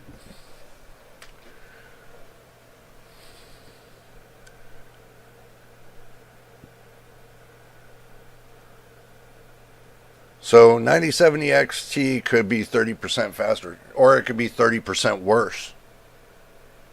Either way, it could be worse or it could be better. We don't know.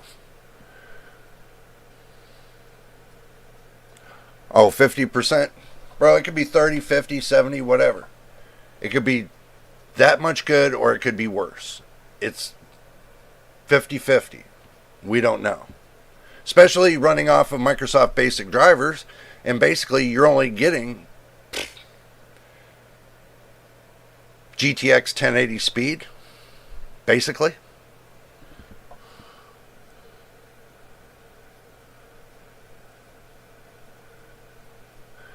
Half bake is the 5090, yeah. Pretty much, guys, pretty much. But like I said, I mean, you take the good with the bad. I mean, and everybody knows that when it comes to your GPUs, even though that you don't have the driver software for it, you can run off of Microsoft basic drivers and still test the card out, but you're not going to get it to 100%. You're only going to get 50% of the card. 55.8% last time I tested it. And that's it. You know how you know? You take and turn around, run your test off the basic drivers, and then you put Nvidia drivers in. And then see what the actual result is there. So you get a balance between the two. It's simple. So. Hey, JJ. What do you think of a Ryzen 5800 XT for 159 bucks? Well, when I bought mine, my 5700X, it was $169. So to get 8% more performance from a 5800X compared to the T, which will give you probably another 1.5. Yeah, I can see it. I can see it. It's not a bad price. Not unless you want to go with a 7400F and then move up to AM5 platform, but that's going to cost you what, another $600 to go up to an AM5 platform instead of spending $159, $160 for just the processor to upgrade your AM4 platform. Yeah, I mean that's how you want to weigh it. I mean, if you really want to go to the max, you can go to a 5900X. That's got 12 core, 24 threads, but it's on a single CCD, so you get everything on a single CCD and get like what, 60 to 70 megabytes of cache. What would be better?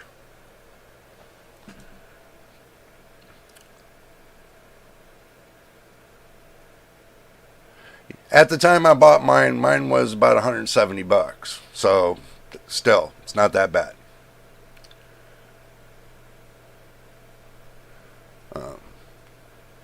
I'd say these companies need test models 6 months in advance. Yeah, they do. Seriously.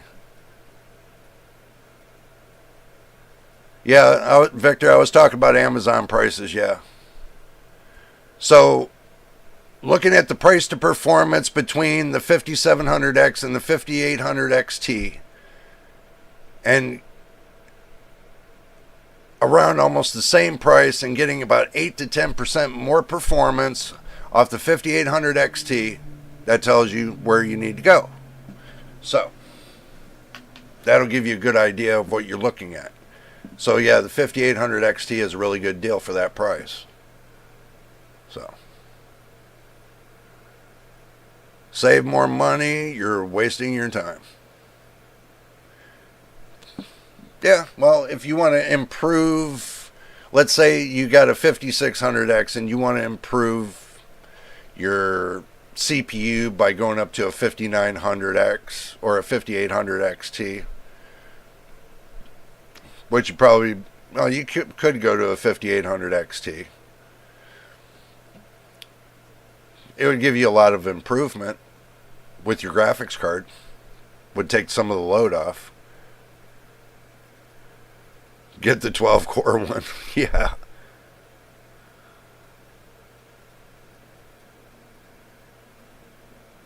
So, yeah, I mean, guys. But GPU testers within a company might be biased. See, understand this. They are, but I'm not. I'm not bought and paid for by their company. I do my own independent testing that they don't do. So, yeah. I'm impartial. I'm not biased.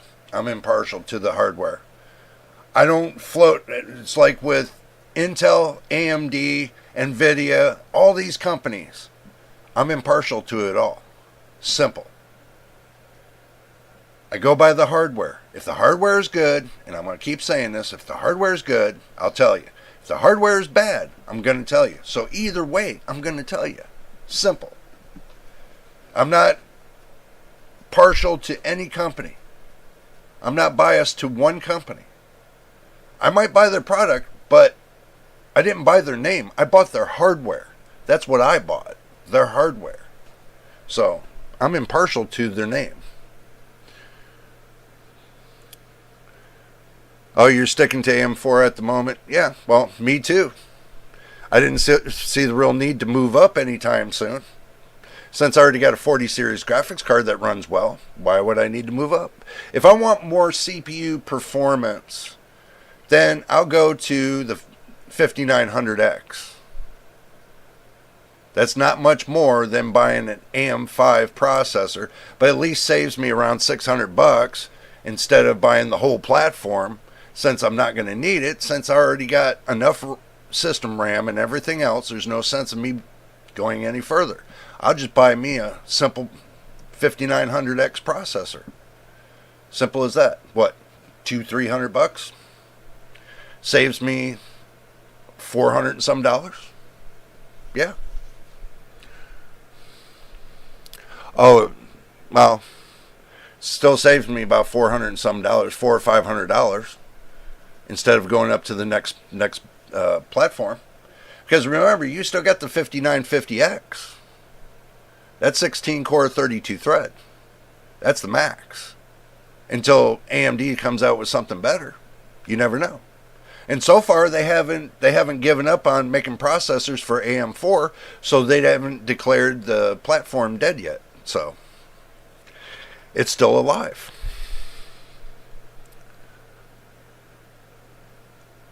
That's too much for me right now.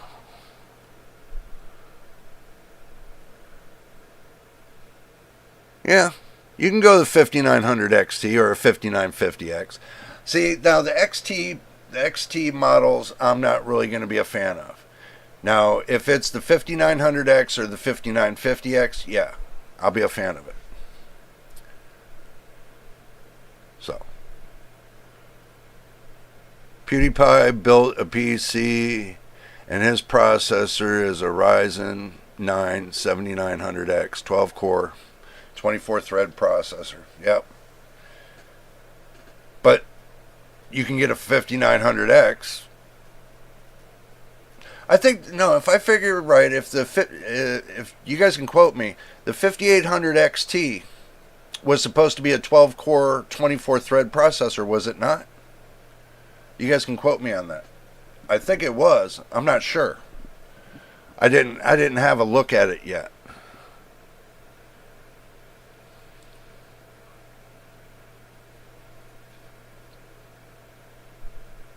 Do as you yeah, we're trying, man.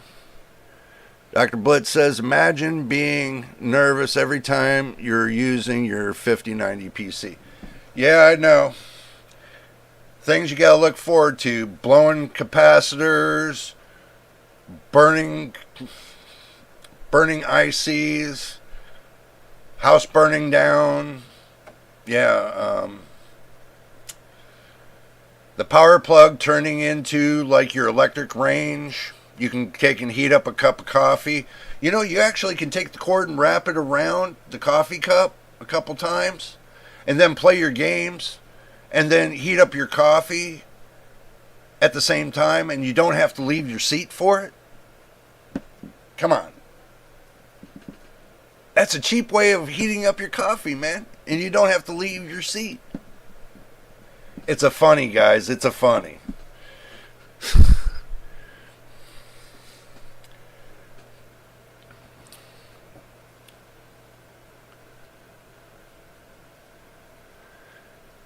Yeah, but I think I thought the 5800 XT was 12 core, 24 thread, and the 5900 XT was 16 core, 32.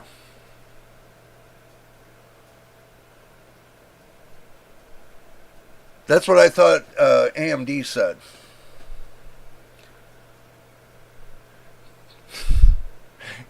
Give me that coffee. Yeah, right.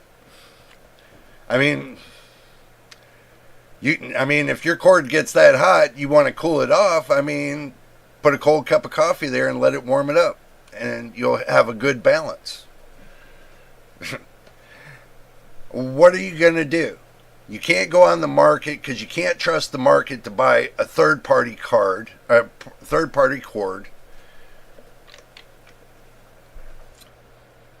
You can't. Even the ones are the best in the world being made, they're all still following the same trend of the UL manufacturing of it. They're all following the same trend. Don't matter what company makes that cord, they're still going to make it the same way the other companies are making it. Instead of being smart about it, instead of 16 gauge or 18 gauge that they're using, they could have used 14 gauge, and that would have taken all the heating problems right out of that cord.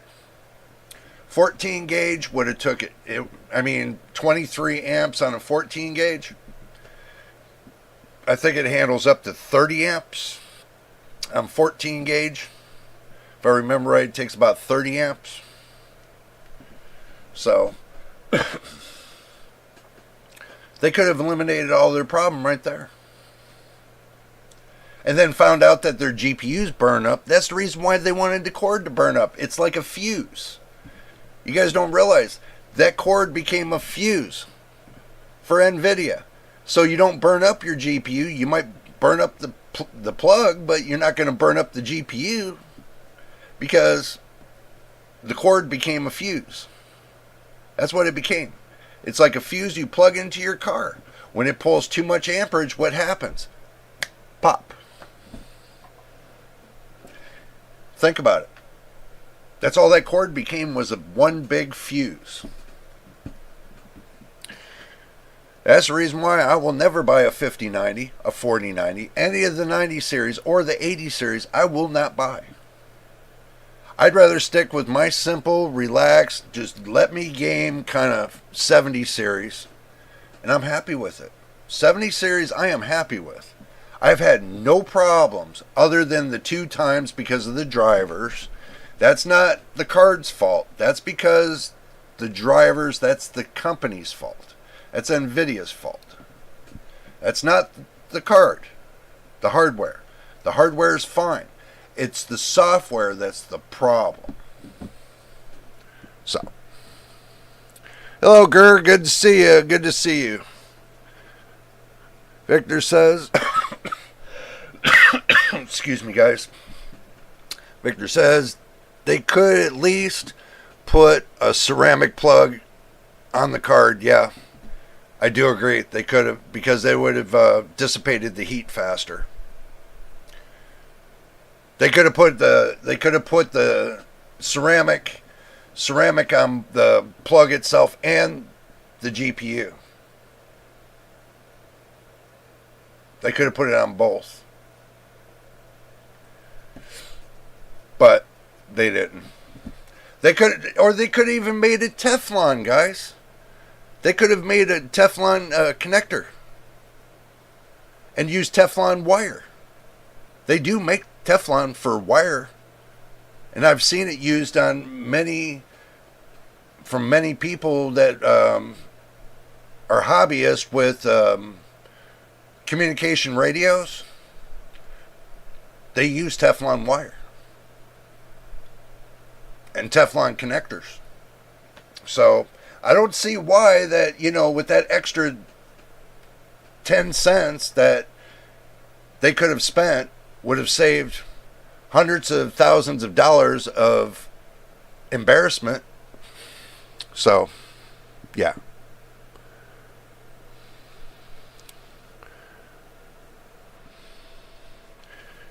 Anyway, RTX 5070, its MSRP is $749.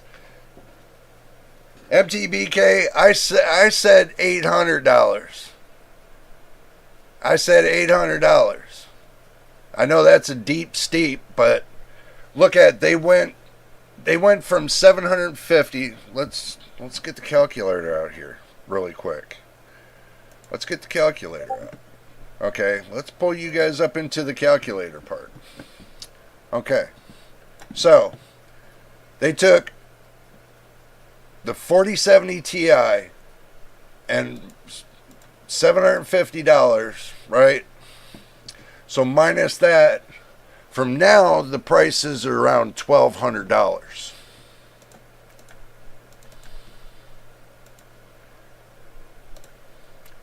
$450 divided by 2 is $225. So take your $550 and add $225 to it. $775, close to $800 with VAT tax. If they add the VAT tax on there, which will be $75. So you add on $75. $850. That's going to be the 5070 right there. So there you go. $850. Simple. See. Hello there, 8-Ball. Good to see you. I just got a 4070 Ti Super. I think I'll stick with that until the 60 series comes out. Hey, I wouldn't blame you. I wouldn't go. I would truthfully, the way things are rolling right now, I'd wait till the 70 series. That's about how bad it's getting. Because if they're going to go to 3 nanometer on the 60 series,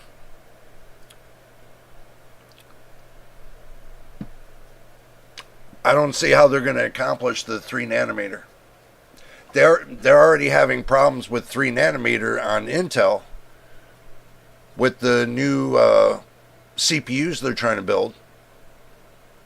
I don't see how they're going to get it on a GPU. I really don't. So maybe they will release a refreshed 5000 series fireproof edition. Yeah, probably, Victor. They probably will.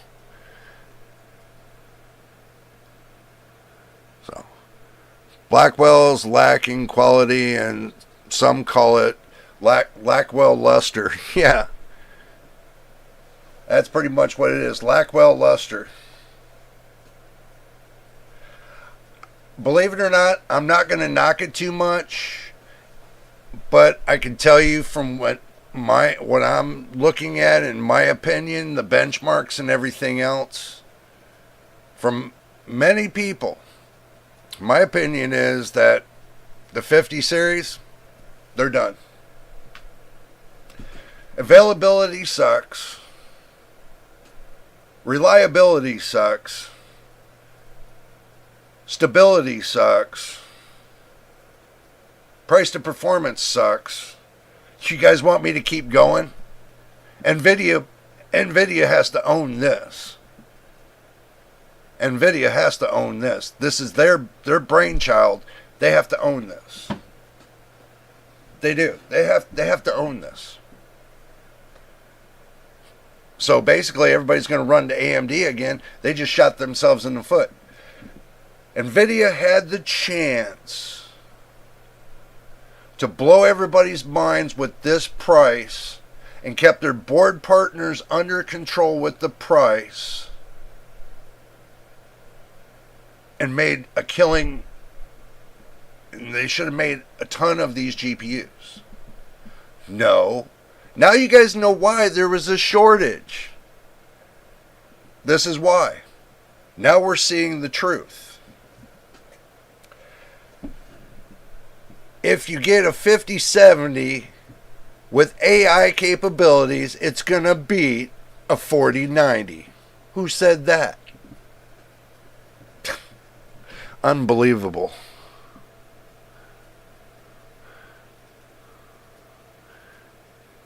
We ain't knocking too much here. Just having fun with it. Yeah, that's all I'm doing is I'm having fun with it. It's not the matter of knocking it. They've already knocked a hole in their Cheerio. Guys, they already knocked a hole in that Cheerio, so whatever, you know. It's bad when they knock a hole in the Cheerio and they can't bust the Cheerio. So, it's like for real.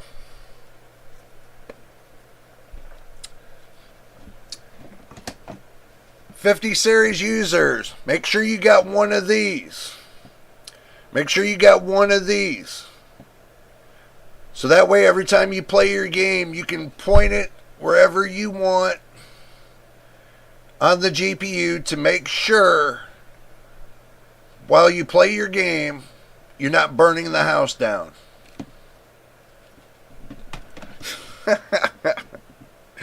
Tell me that's not funny. That is funny. That is seriously funny. So I had to do it, guys. I had to do it. Seriously. I had to get it out there. Because that was seriously funny.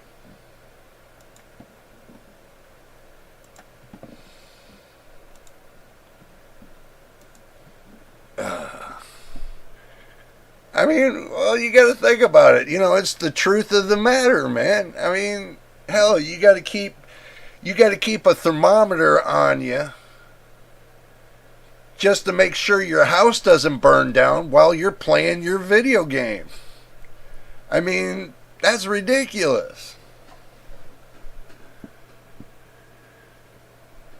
I mean, you can't get around it. You can't get around the truth. I'm not making this up. You can't get around this.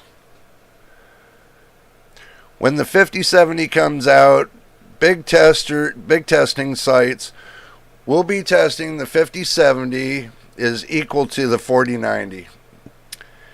That will be interesting to see the results. Oh, machine is definitely going to be interesting to see the results, because we all know it's not going to go past a 4070 Ti Super. We all know this. We all know that it might not go back past a 4070 Ti. It might just inch its way over a 4070 Super. And I mean inch its way. So, we all know this. 12 volt high power in parallel, no more separate shunt resistors. Instead, they made the cable the fuse. Yeah, pretty much the cable is the fuse. I do agree with that. What they should have done was they should have got some 8-gauge wire, soldered it directly onto the VRMs, and told you to plug that into your power supply. That's pretty much how much power you're going to be pulling off of that cable. One 8-gauge wire, positive wire, put it right there and solder the damn thing right to the GPU, the PCB of the GPU. Right there on the VRMs. Let it suck all the power it wants. Like a vacuum. So, with 4x frame gen, this might equal to a 4090 in FPS.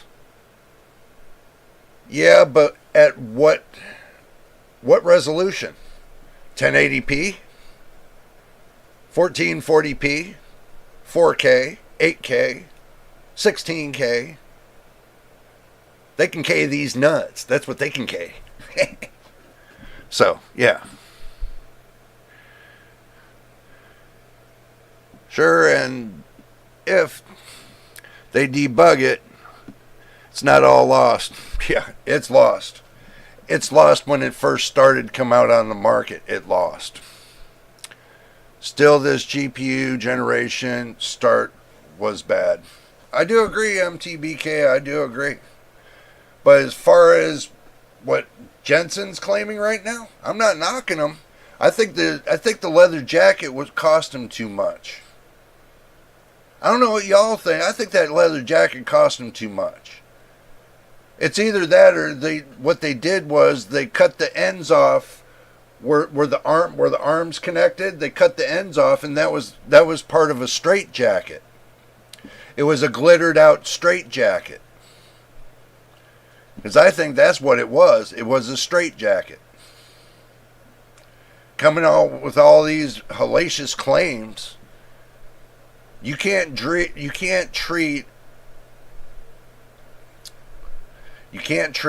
GPU like a server grade GPU and think you're going to get all this performance off of the server grade. Like he said, we all got $10,000 platforms, PC platforms. We all run $10,000 PC platforms. I wish I did. But my platform cost 1/2 of the GPU. Well, actually, no, it costs the same as the GPU. My platform. So total, I've spent $1,200. $600 on the platform, and $600 on the platform, and $600 on the GPU. $1,200. Simple said and put. So, not $10,000. Sure in the hell not.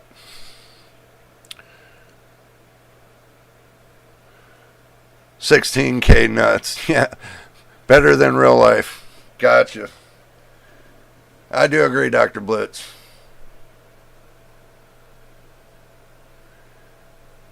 $9,000, they say.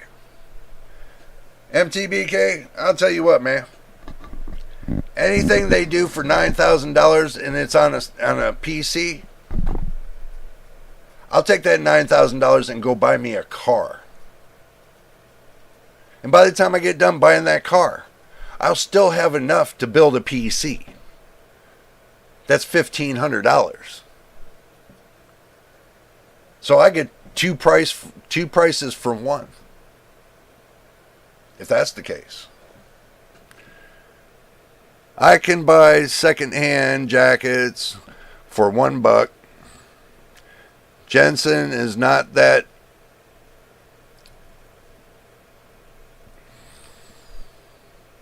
Yeah, I agree. Still, Nvidia better nailed its product's quality.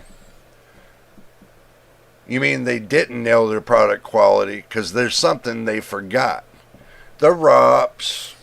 They forgot. It didn't matter to them. They didn't think it was a big deal.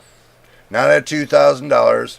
And the Physics X 32-bit for for that $2,000 wasn't a big deal to them neither. And also too, the smooth motion's not out there, and what the path tracing, what the new path tracing, it's not out there, They just want you guys to keep smoothing down the road for the next 6-7 months before they decide to put all that crap out there for you guys to see. Well, now we got a better product 6 or 7 months later. It's ridiculous. To me, it's ridiculous.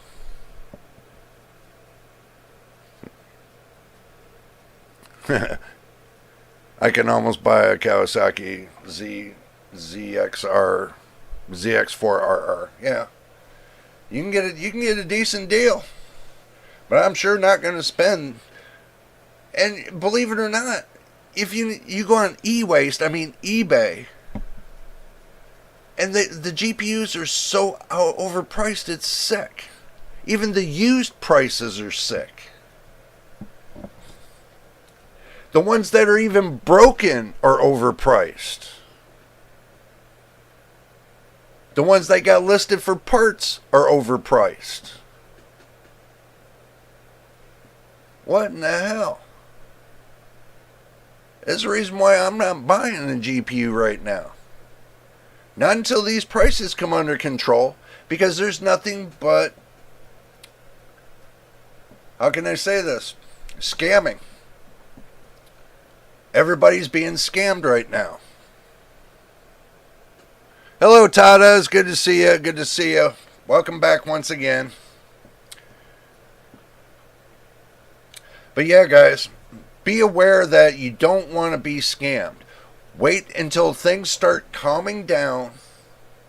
Okay? Wait until stuff starts calming down in 6 to 7 months.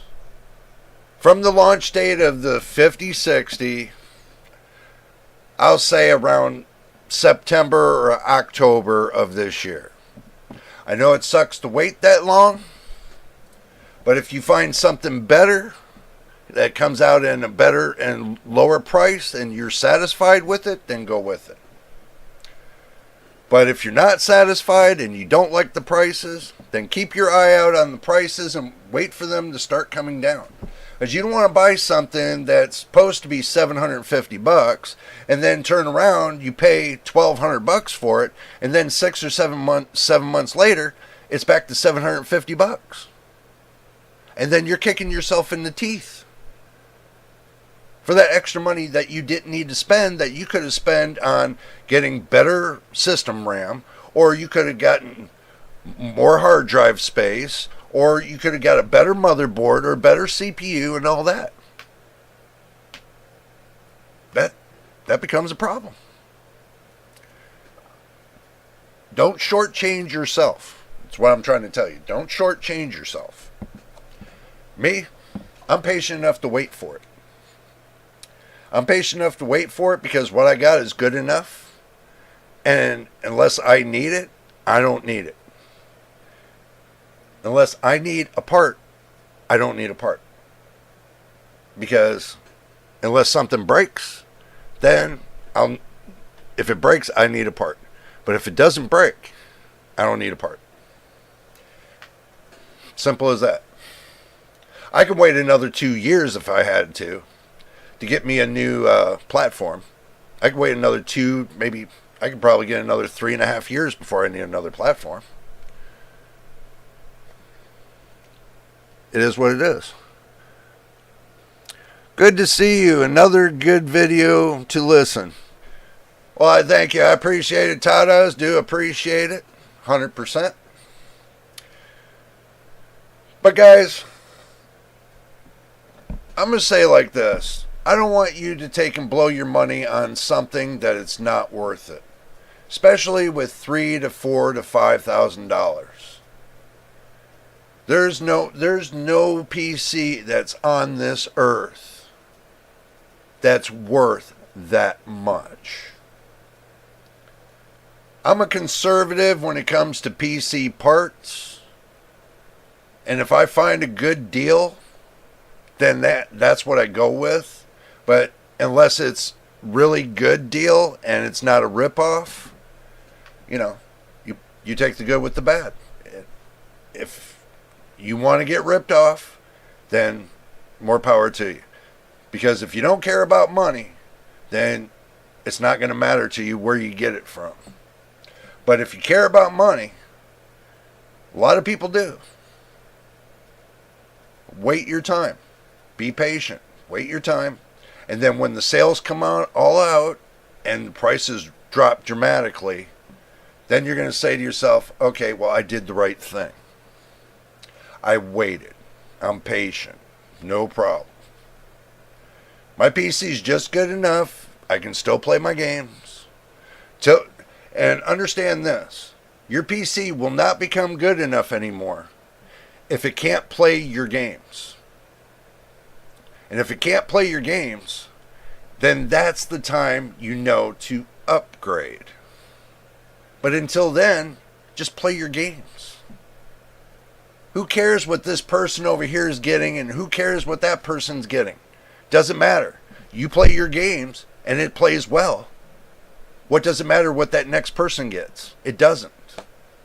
Does it change the fact that you play in your games? No. Doesn't change the fact of your FPS? No. Is there improvements that the companies make on the software? Yes.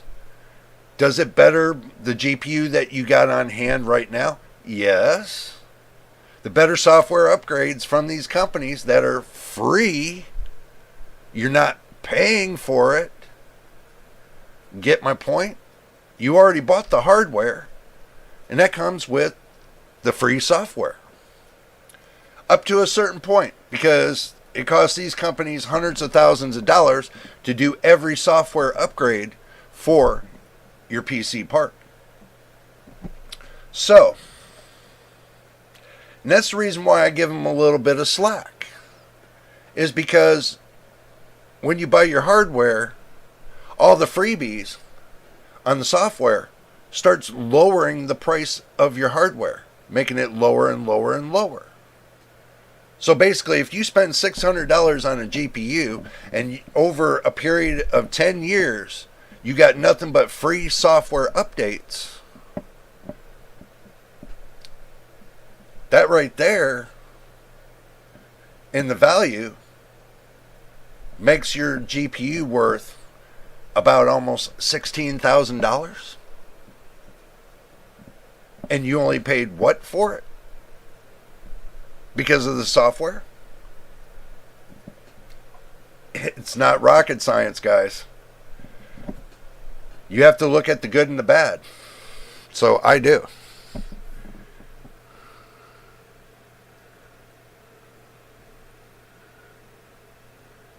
Victor says, what is the name of the dude at Nvidia? Jensen Huang? That's the CEO at Nvidia with the round glasses. Oh, I can't remember him. Or you talk about Jensen Huang, the CEO, probably.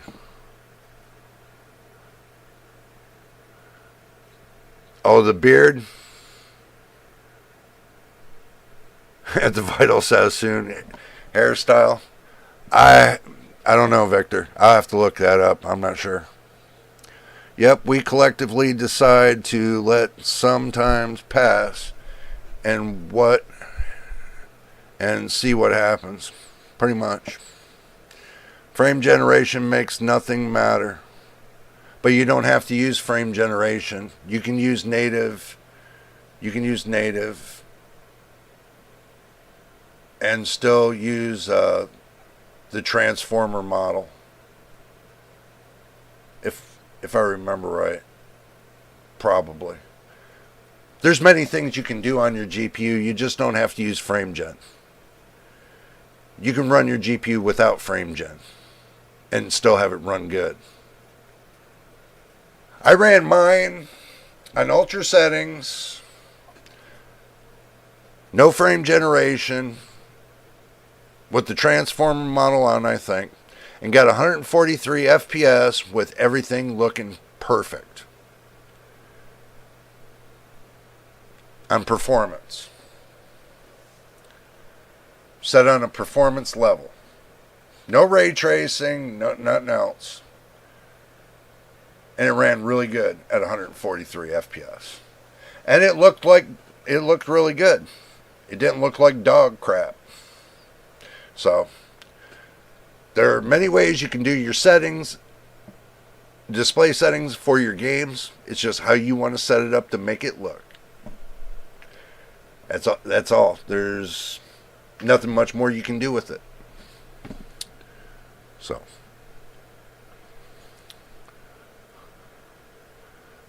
Oh, Brian Cancero. Yeah. That is the one. Nvidia spent the quality control money on his hair. Yeah, probably. You never know. 4K 240 FPS native is the goal. Yeah, well, I'll tell you what.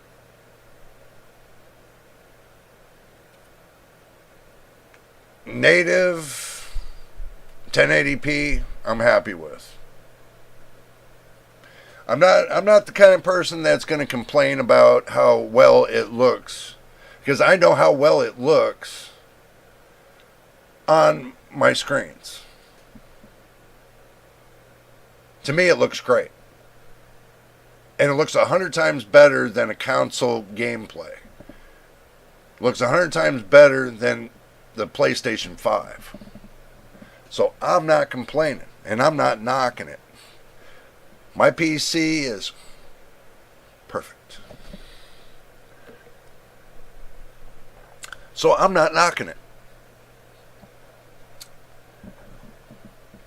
I can run my PC 24 hours a day, 7 days a week. Not have to worry about overheating or anything else. Runs perfect. Now, if I was running an Xbox, I would have to worry about overheating, and I know I had one Xbox one time when they first come out. It lasted a whole month, and it overheated. They didn't tell everybody, hey, you need to put a fan on this until later on down the road. But they didn't fix it, so I had to throw it in the trash. And back then, that was $400.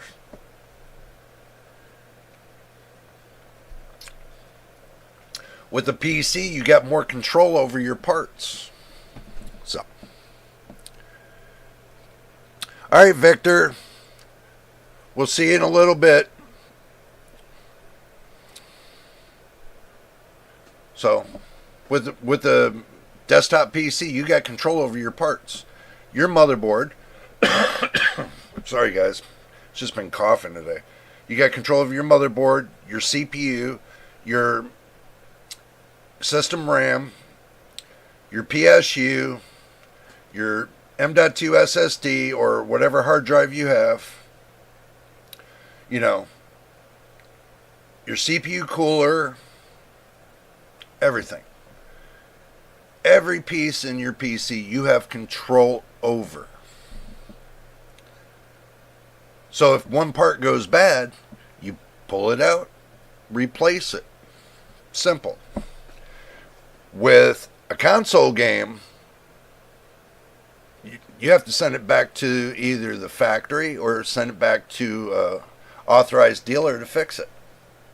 So you're going to take and spend $500 on a console, and it breaks in, let's say, less than a year, and then you're going to have to spend another $250, $300 just to get it fixed. Some people might charge $400. And right there, somebody's going to say, well, if I'm going to do all that, I might as well spend another $100 and go get a new one. So, consoles are a waste of money. To me, it's just a waste of money. I bought a Nintendo GameCube.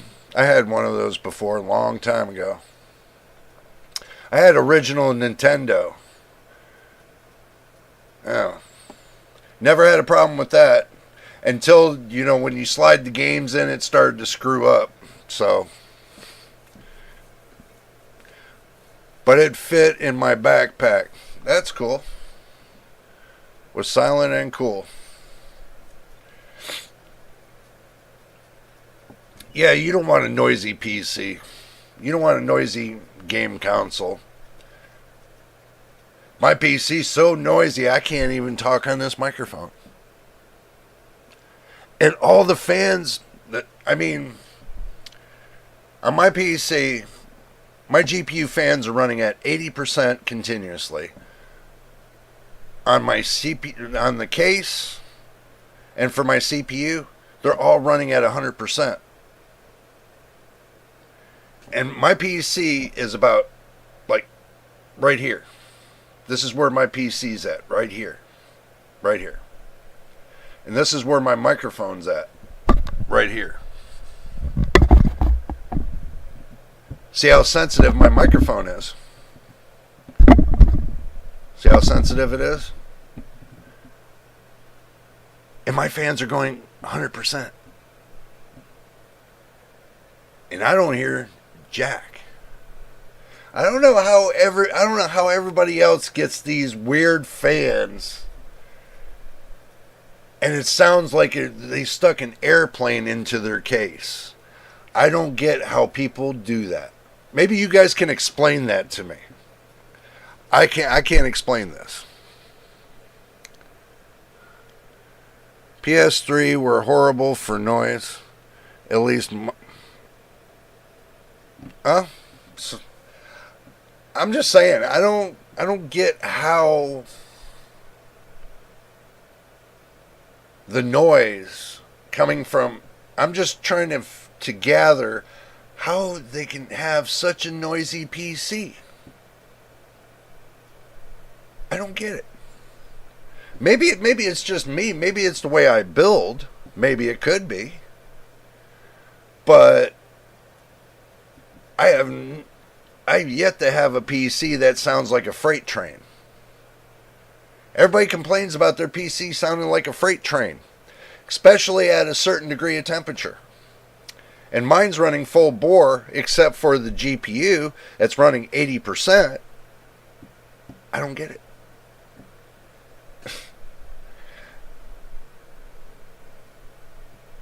Well, maybe I do get it for the simple fact that if you're running your fans continuously at a certain speed, it kind of exhausts the hot air out faster, so that way your case doesn't overheat. This is common sense. So basically, if you run it at a certain speed, it should exhaust the heat faster, so that way your case never overheats, and then your motherboard never overheats, and then your GPU never overheats. Maybe that's the logic a lot of people should be using. That's the logic I'm using, and my case is never hot.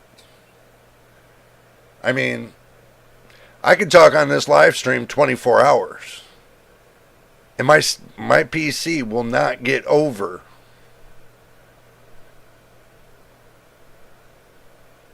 50 degrees Celsius. That's on the CPU.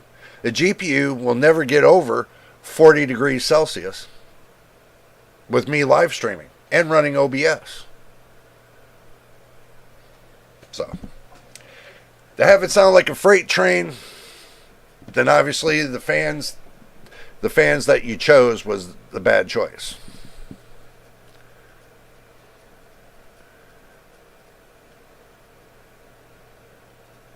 Well, I'm just saying. I mean, guys, come on. I'm just saying it's basically, if you want total gaming performance, you keep the proper temperature inside of your case, continuous flow, because it has to be a positive pressure, keeping it flowing continuously, in one side and out the other. Continuous flow. At a certain speed, your case will never get hot. No matter how much pressure you put on your CPU and GPU, it will not go over a certain amount. Especially if you're undervolting your CPU and you're undervolting your GPU. You should never have an overheating problem. So, I use the large size fans, the largest size fans I can. I'm using an old Cooler Master case. I'm on my third PC build for this case. Well, for this case, I'm still on my first build.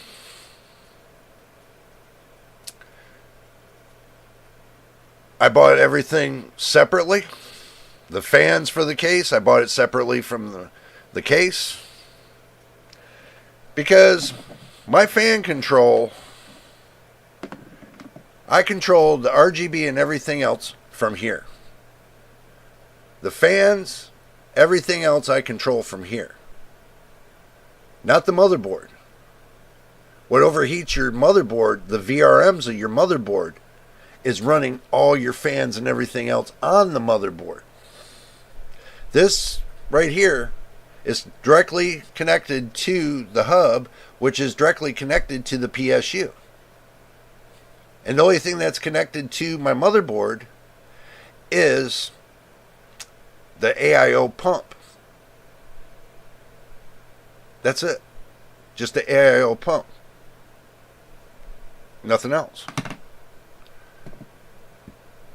I mean, that's it. I mean,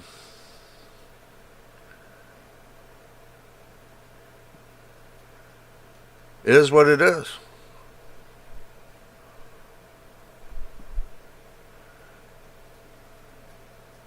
So, just keep that in mind, guys. You can lower the amount of problems that you have with your RGB and everything else for your fans and on your motherboard. The only thing you got to do is keep your, either the CPU fans that are connected for the CPU cooler that connect for your CPU to keep it cool. That'd be the only thing that I would connect onto the motherboard. Anything else, I would not connect it onto the motherboard, truthfully. That would be shooting yourself in the foot and putting too much stress on the VRMs, especially when you go full bore 100% on your GPU and your CPU. You want every little bit of power that you can get from the two to go from your VRMs to those right there. You want the full 100% power.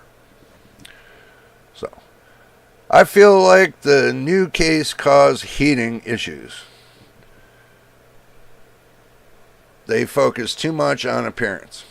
Yeah, well, that's true. A lot of people do. A lot of people focus on, what kind of RGB and everything else. No. I don't focus on that. I focus on the fact of the RPMs that the fans are spinning at. That's one. Each fan that I got for the case is running at 2,700 RPMs, including on the AIO cooler as well. All the fans are the same, even on the AIO cooler, using the same fans. They're all spinning at max at 2,700 RPMs.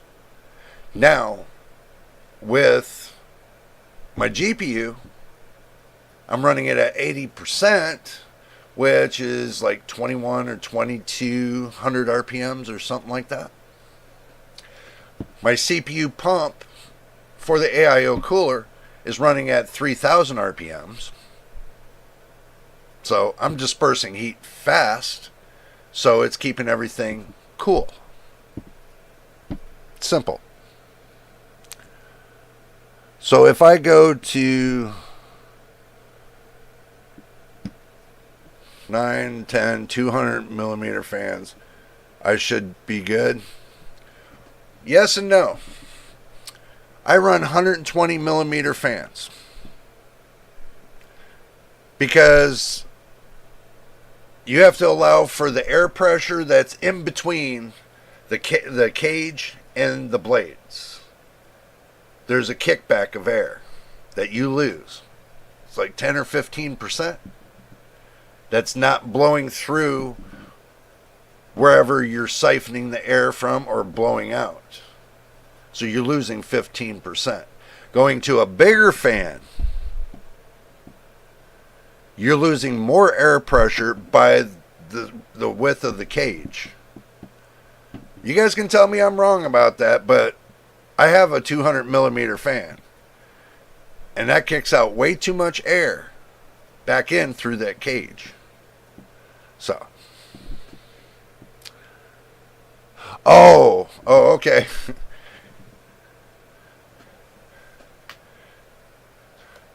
But yeah, if you got 10 200 millimeter fans, you got 2,000 millimeters of airspace. I doubt you got a PC big enough to handle 2,000 millimeters of airspace. Just saying. I know where you're going with that. So, aren't physics fascinating? Yeah, man. It's like you got to keep everything locked up in your head 24/7, especially when you're building a PC. These are things you got to keep locked up in your head. First, you got to take and think to yourself, what's the first thing you do when you build a PC? And this is the question everybody all asks me. Now these days, everybody says, well, you got to start with the CPU. No, you don't start with the CPU. First thing you need to start with is the case. Because you have to know what size that you want your motherboard to be. And once you figure that out, then you got to figure out the fact of what platform you want to be on. AM4, AM5, maybe soon AM6, Intel, what kind of platform you want to be on. And then you have to decide how much VRMs are on that motherboard for you to achieve this. Because remember, with the motherboard, if you got a healthy size of VRMs, you can choose any processor you want. It's not limited. It's limited to that motherboard or the socket, but on that socket, you have a lot of processors. So you can decide whatever processor you want for that socket. That's the reason why I go backwards, is because you start with the case, because you never know. You might want something that's badass and you just want to make it go. So you know you're going to need 360 millimeter by 360 millimeter. Width and height. Width 360 millimeters. Height 360 millimeters. So you got those two. Then you know you can use a 360 millimeter AIO, and you know you can use a 360 millimeter AIO on the front. So you know you got two options.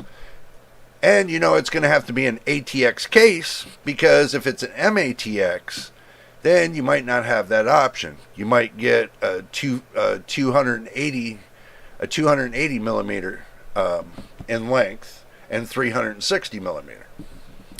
So, but with most of your processors nowadays, if you want to run an AIO, then you're best to stick with the 360 millimeter AIO. Trust me, I know that. I made that big mistake with this 240 millimeter that I got in my case right now. I don't like it. It sucks. So.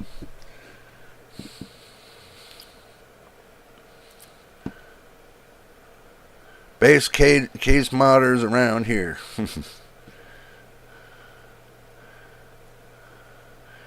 It started with me wanting my motherboard flat. Unless you use a plastic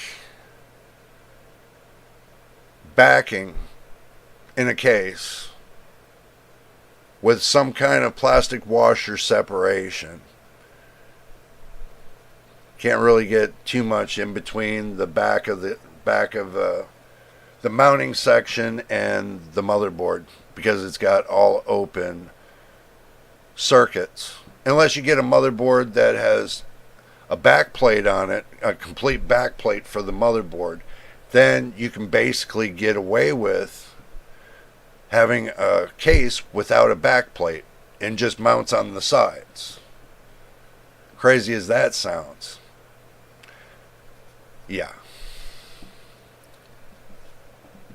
I know somebody that did one of those where they had their case and it had the metal back, but I think it was MSI or something that had a motherboard that had what was it? Has a full back plate on the motherboard, something like that. Can't remember. It's been quite a while, but what they did with the case was they cut out that metal back plate and used the whole motherboard as the back plate.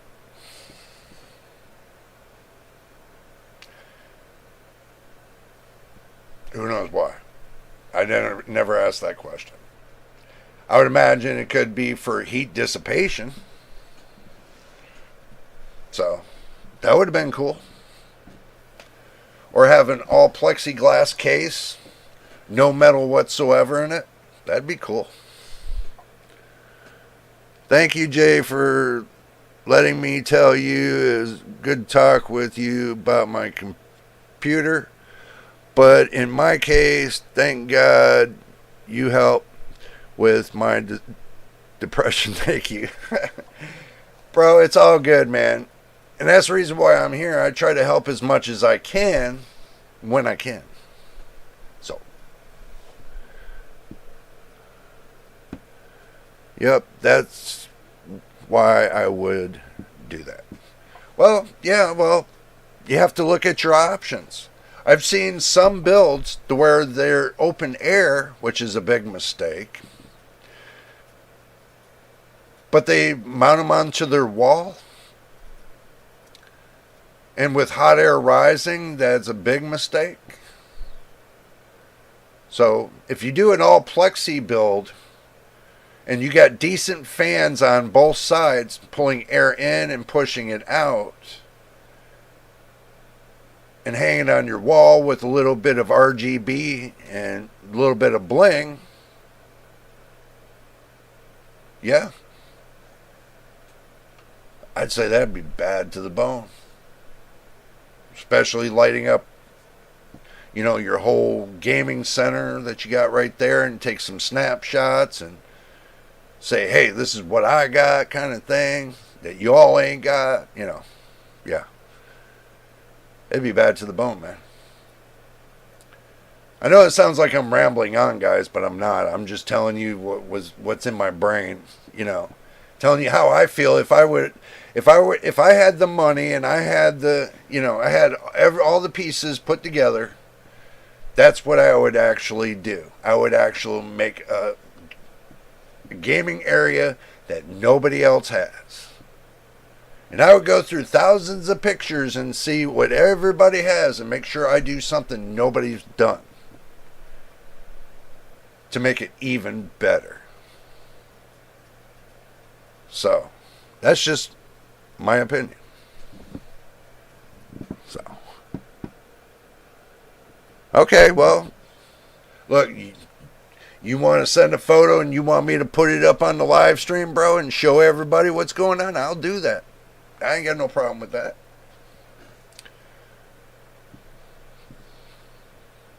It's all good. Look, I'm here for you guys. I'm here to party with you. I'm here to build with you. I'm here to have fun with you. I'm here to do many of things. Well, I'm not here to live with you. Don't go that far. But anyway, it'll end up turning around to be that sooner or later. With enough live streams, we'll probably end up living with you guys. End up living with me, but that's how it goes. Somebody said that to me. They said, if you do a live stream 10 hours a day for 7 days a week, that's 70 hours. Then, it's basically like I'm living right there with you. And I said, yeah, basically. For 70 hours, yeah. Unless you're sleeping. And, you can't count that in, but you can, but yeah. Sorry, guys, that is a little bit of a ramble there. But that is funny, though, 7 days a week, 10 hours, 12 hours a day. Man, that would just be total. That would be sick. Truthfully, I'm thinking about that. That'd be sick. And Jay's, yeah, I'm probably there, but. Oh my God, you guys had me going for almost 3 hours and you didn't tell me? Wow.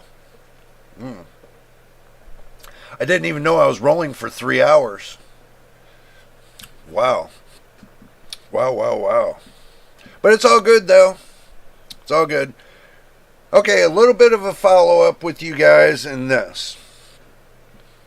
With all the problems going on with the 50 series, stop, wait, and don't get anything just yet. 50 series, it's got problems. Let them iron out the problems. Don't make it your problem.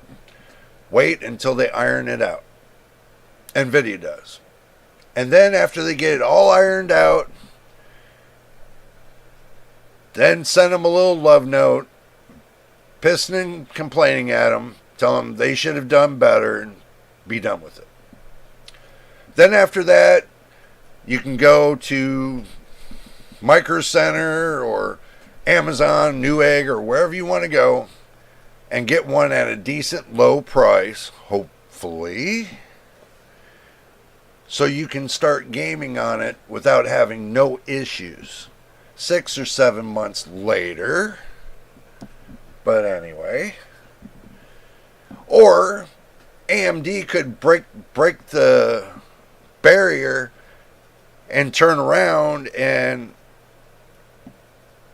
9070 XT could be a smash. Could be a smash hit. We don't know. Because they seem to be playing hide and go seek with their graphics cards. And putting us on a teaser menu. Throwing these little leaks out there. Teaser menu. Don't send us the appetizer, send us the meal.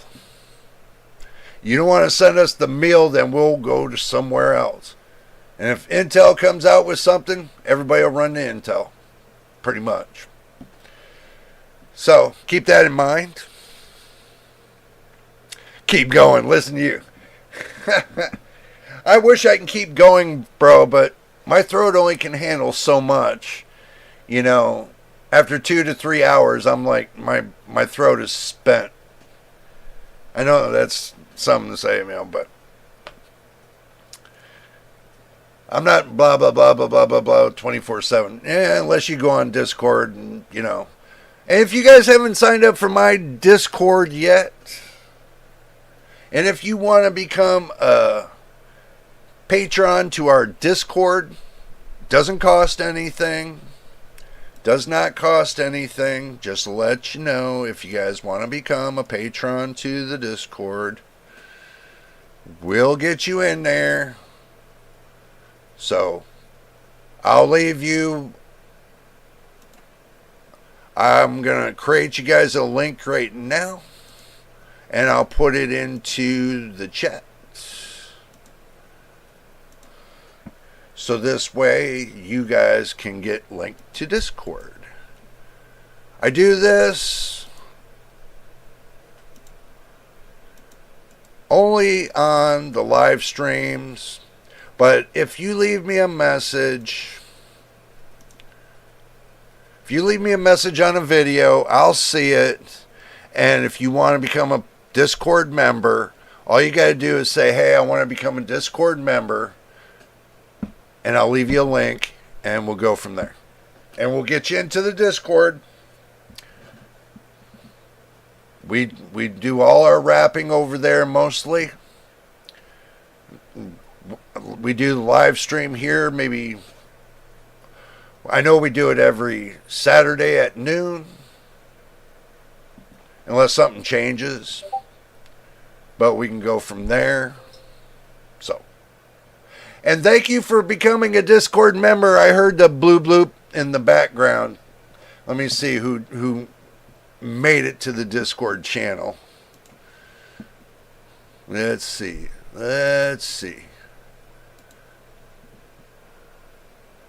Victor!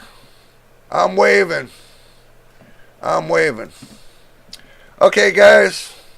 I'm going to get up out of here. It's been a pleasure and a dream and a good talk with you guys today. If something comes about with Nvidia and any news comes up, I'll make sure I throw out a live stream to y'all. So be aware to make sure you got your notifications turned on. If I decide to throw a live stream, I'll let you know in Discord and give you a heads up if you're in the Discord as well. And we'll go from there. You too, 8-Ball, you have a great day as well. And you guys have a great day as well. And if you're first time here, if this is your first time here, please subscribe and hit the like button. And turn your notifications on so that way you know when I post the next video. If it's live or if it's a dedicated video, never know. So always keep your notifications on so that way you know when I post. Until the next time, you too, Victor, you have a great weekend as well. Until then, next time. And the next video, you know it is, and we'll see you on the next one.